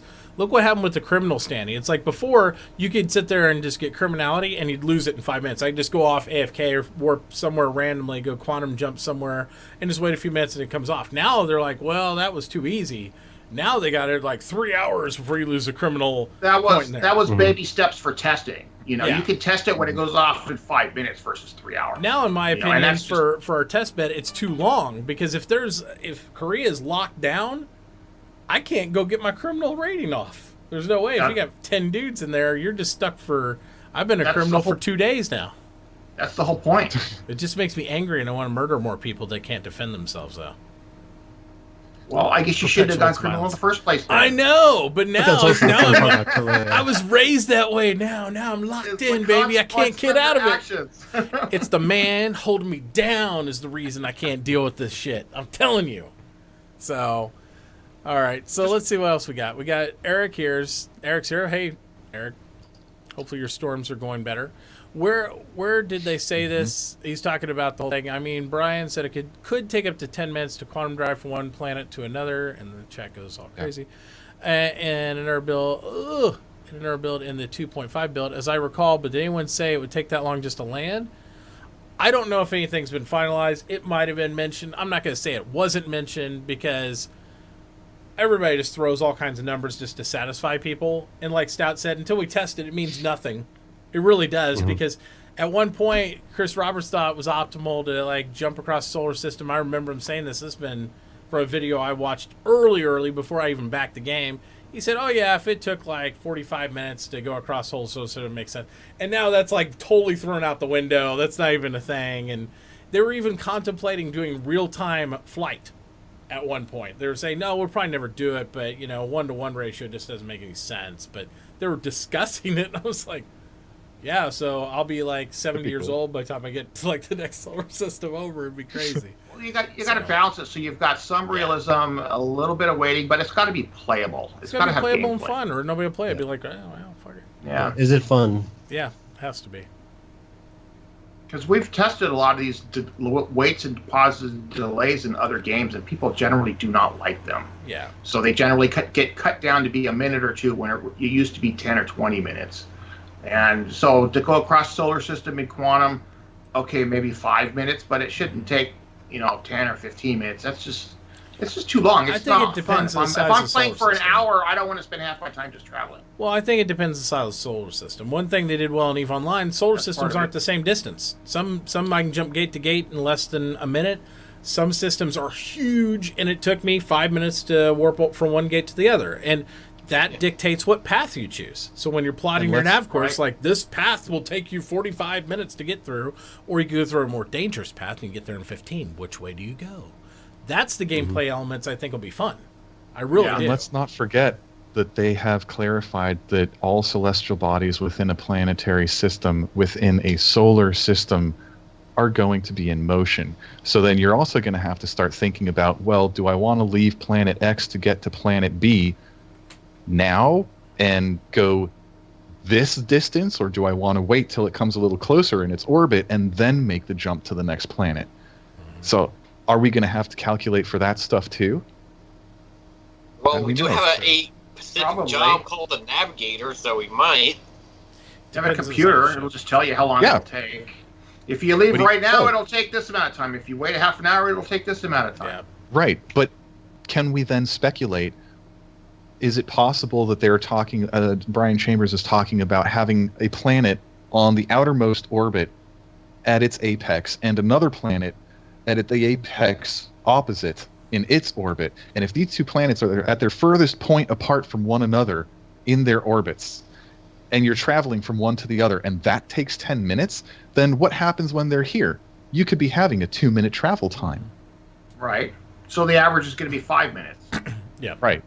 Absolutely. I'm just saying, we don't know what that's going to be yet. Yeah, I'm we agreeing don't with know. all of you guys. We have to wait and see first iteration, and then we're going to start to get a real and feel then make for adjustments. It's what going it's to gonna have end to up be with. adjusted. They're going to put it in, we're going to play it, and then we're going to give feedback, and they're going to come up with something that everybody's happy with and that we can all live with. Yeah, name one game element we've seen, guys, that hadn't been adjusted. I can't think of anything. Everything's been adjusted to some degree at some point to make it more appropriate for the game, more fun for the game, or, perceivably what they want to go. They keep saying nothing is done yet, and that's true, because you add new stuff, and then something that you thought was good isn't good anymore because something else is changing it somehow. That's going to be going on for a long time. Absolutely. I think one thing they could do, just to expand upon the whole time frames to do things, is based on the scale of ship, maybe you have to prepare different elements. So like on a Hornet, maybe I don't have to do a lot. I can come in like Luke Skywalker, land, hopefully not in a bog on a planet, and, safely put my ship down. Whereas if I'm landing something as cargo and offloading, maybe it's a lot more involved. So it takes me longer because I have preparatory stuff to do. So if you make the scale of the ship, you have to do more things because I have a separate navigator rather than me just grabbing the stick and just flying in the way I need to. It just takes longer. I could see that also. And they might come to that conclusion. We just don't know. Yeah. There's so many elements of that. I thought the Buccaneer was more swamp ready. You would think so, right? You would think so. And if not, does. you don't have to worry about it. You'll just drown because you don't have ejection seats. So you'll just go down with the ship. But it might be waterproof if Sean Tracy has his hands on it. You never know. We could go anyway. It's a submarine now. So Zim says, when do you think they should / will add defenses to station? I want size 10 turrets to help defend a station. Now, they do have defenses on stations, technically.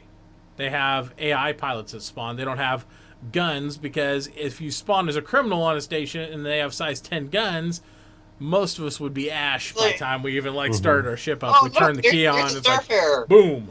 What just happened? Somebody fired a Buick at me. I don't know what happened. It's like, so that type of balance will come down the road a ways. Yeah. Once we have multiple systems and you actually can have law here and no law there, right? We're a ways away from that. And there's going to be tiers, right? I mean, you're going to have like a super safe noob zone where you'll be instantly dead if you F up here. In other areas, well, they have a slower response time and different like that. So different levels of security. So some won't have guns, some will. You know, the interesting thing would be if the pirate station has security, and how will that be? Will it be random pirates that spawn and butcher you to do something? I mean, I don't know.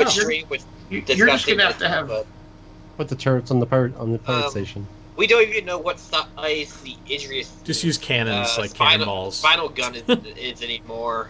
Yeah. Because they changed it so many times. And it's like, well, we haven't got an update for that. Well, like even in the pirate station, I don't know if it's a pure pirate station or if it's like a low security, like they talk about Nyx. Like Nyx even talks about in its landing zone has actual security, but if you go out farther and farther outside that area, there is no security. You know, depending on how far you go from it. So it's lawless. It has law present there at the port, but that's about it. It's how far that security stretches out. So yeah, it's going to be the ports are going to be locked down. There's no shooting zones like Port Olisar. You're going to have to do that everywhere, because otherwise you'll just have people come in and they'll just going to be a dick, or they had a bad day and they're going to want to kill everybody just for the hell of it, and that's going to happen every 5 minutes. You cannot have that. There has to be no fire zones. I believe that too, unless you go to when they add elements, and this is probably a post-launch thing, when they add elements of player-controlled stations or anything like that, then all that's like could be whatever, because that's on that corp that controls the station. You deal with security or not, however you see fit. But anything that's going to have AI element, they'll have some element of security one way or another, I would think, around there. Some might be slow to respond, so if you're in a little tiny ship, maybe you get insta-pop and they fly away. But if you're in a larger tanky vessel, I would think, these guys are battering the side. They're going to be all over their butt before it's over with, so you're not going to lose tons of money. Yeah, just make sure your communication officer is not fall asleep and notify the UE that you're under attack by criminals. It's true. So, yeah. That's automated by the computer. It should be. Anyway, surveillance of the port, right? I mean, they monitor ports like anybody would, even in modern days. If they see something going down that's not supposed to happen, they're going to respond. So somebody else's ship will monitor it, log it, and then once they get back to UE space, it'll be reported. I mean, that's going to happen. You don't even have to have a station camper. And then the pirates both trying to communicate with the security, trying to explain that this guy was wanted or something like that, and they're gonna get confused. Yep. Like, no, that guy shot up first. Yeah. You just never know with that. You never know. What was that? I saw. There's going to be cameras everywhere. All these battles are going to be recorded, so there's going to be a lot of proof of who shot first. I think once you do investigate, it'll be there more so than we have in like our lives today. Mako. Well, just our ships will be recording stuff going on around them. It's just automated. Especially the insurance companies are going to be requiring that to a certain degree with how they're going to be replacing our stuff.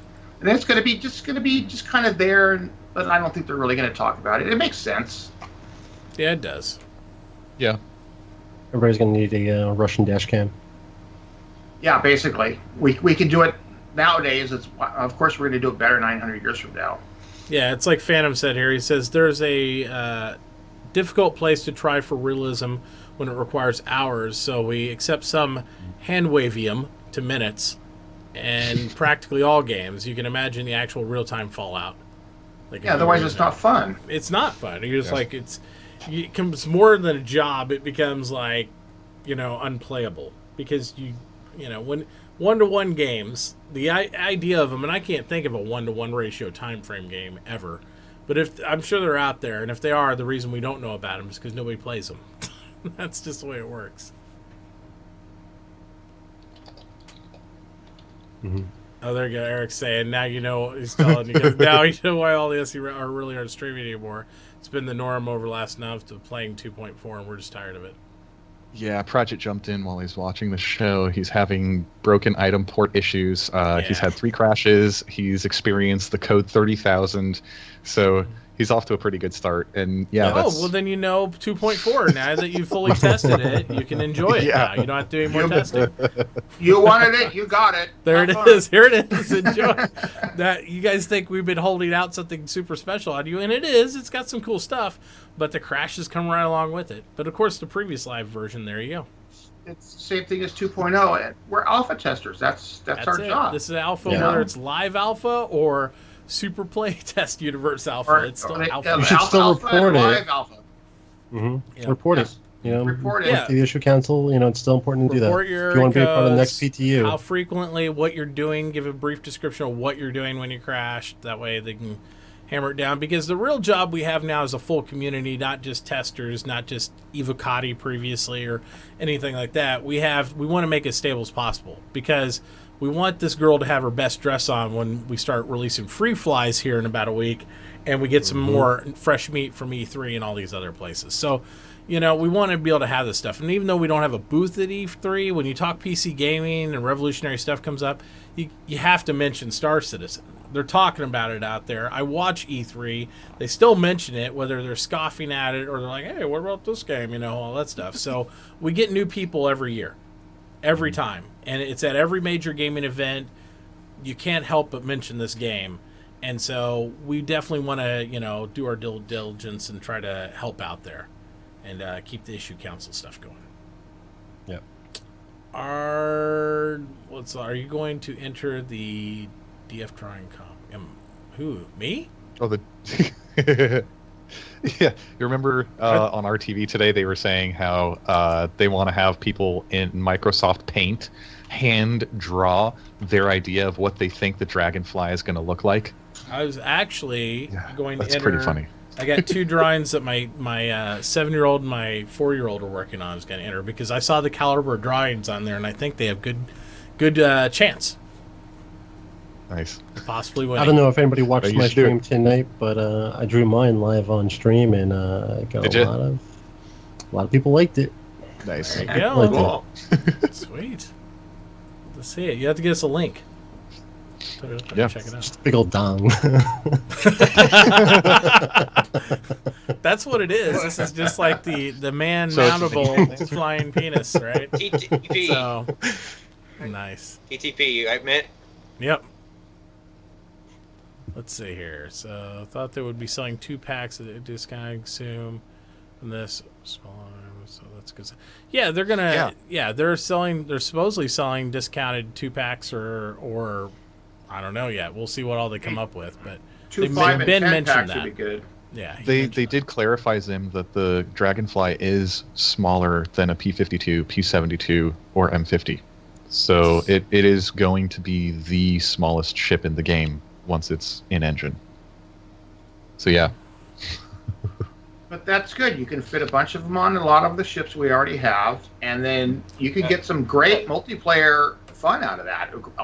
You go somewhere in the big ship, then you get on the small ones, you go do something like you ride around on a planet or something. This is the ship I put on there I like. Around an asteroid, you're looking for a mine. Yeah, this is the one I saw drawing. I didn't know you did this, Moonshire. I was like putting on there I liked. I was like, oh yeah, check there. That's pretty good. I'll flip it over there so everybody can see that. It's pretty good right there.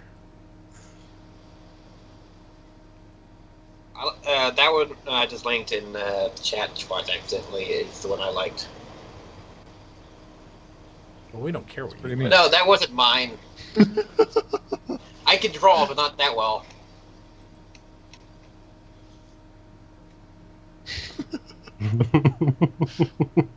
That looks like it should be skiing down a hill. It's got like skis on it or something. Yeah, those landing skids. I like it. I think that's a nice touch. I like That's it. That's nice. It's like a sled. A rocket sled. Yeah, like a rocket sled. Not like a snow sled or anything like that. I think I just picture it as a not like a Herald sled, but so what's a snow sled. So the top one has a seat, somebody sitting on it, and the bottom is a X-ray view with somebody smuggled inside. The Neil alien or something? I think it's like a that what that canopy is? it looks like, or something like that. I think it's an alternate version. Yeah, I know, but it looks like somebody's being smuggled inside. I'm joking. Yeah. What's you smuggling there? Let's A see person. here. An alien. Apparently. Well, Apparently. we already know smuggling people is already a thing, so yeah. Absolutely. Could be a stolen droid could fit in there too. This is not the droid you're looking for. Oh, there goes Zim. So is it a mail ship? Is there a MISC version with boobs? I just read that. I don't know what to say to Zim there. He's out of control. He's out of control. Simmer down, man. Oh, boy. I just need to click that clock button once. Absolutely. Well, if there's no more questions, we're gonna go ahead and we'll wrap up the current raffle, and then we'll do our gift card thing here, and we'll give people moments to pimp their wares, so to speak. So if you haven't entered this current Brobuck raffle, guys, go ahead and get your tickets in there real quick, just single ticket, and I'll give you a minute to do that. All right. So Nighthawk, what you got going on during this weekend next week? Anything planned? Oh man. So still trying to figure out my stream schedule, and hopefully whatever stomach bug I came down with this morning, I get rid of it in the next day or so, because I was hoping to stream this weekend. But most of what I've been up to has been off camera. It's a lot of development for Traverse the Verse. Just recently finished artwork. Sophie Girl is project manager on the game, and she and I are working on trying to figure out test print, like a first actual print, to make sure all the artwork looks right when it's on a card finished and everything. And I'm actually starting on third draft for the rule set. There are some changes to the way that you set up the table before play, some new rules that I have to add in to make the game a little more balanced, but I'm really excited. It looks like we're right on the mark for sharing at CitizenCon.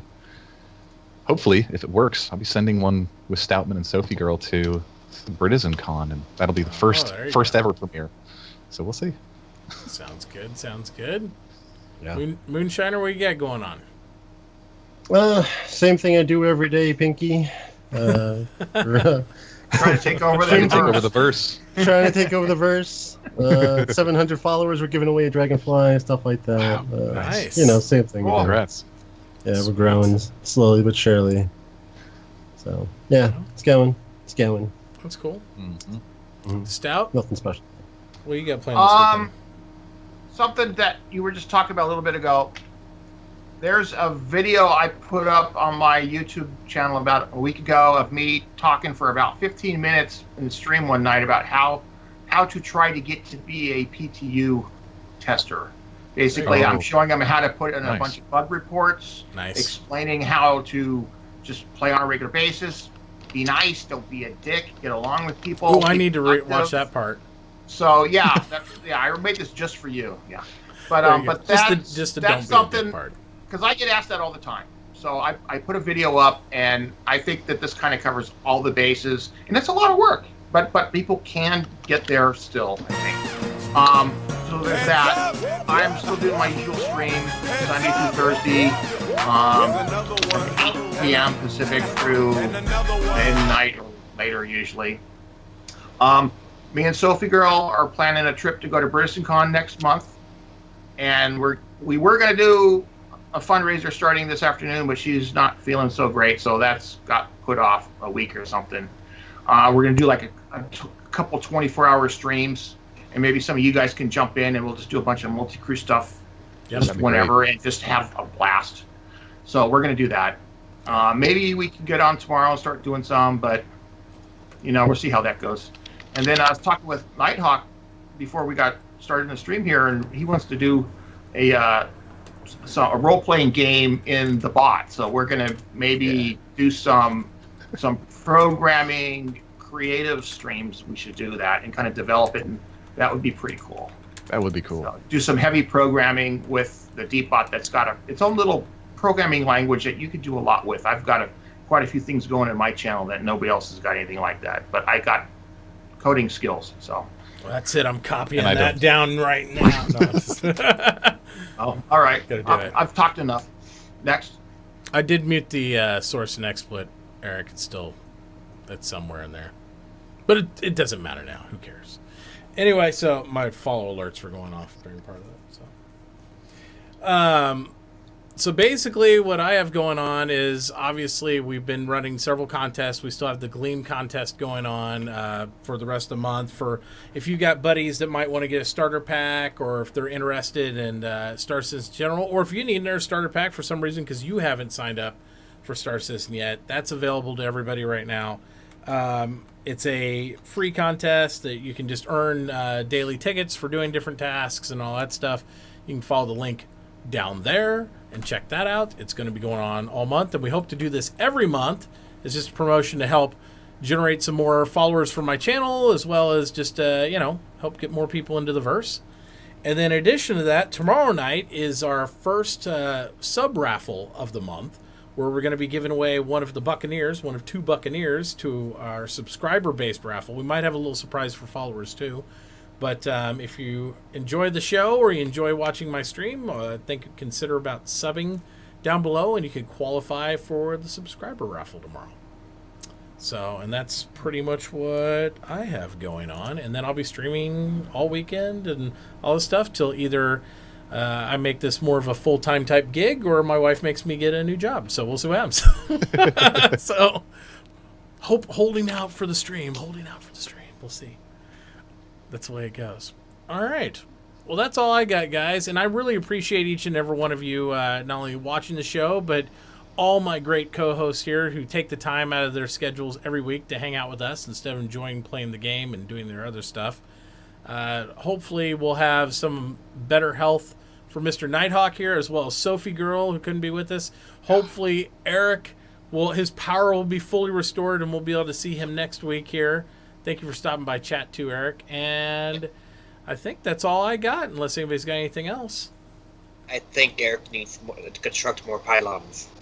Construct more pylons. That's the way it goes.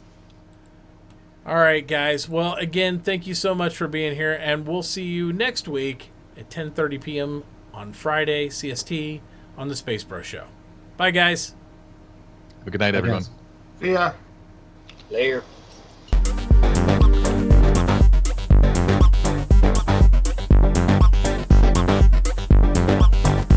That was good. Everybody's got a hum. I'll see you guys in the next one.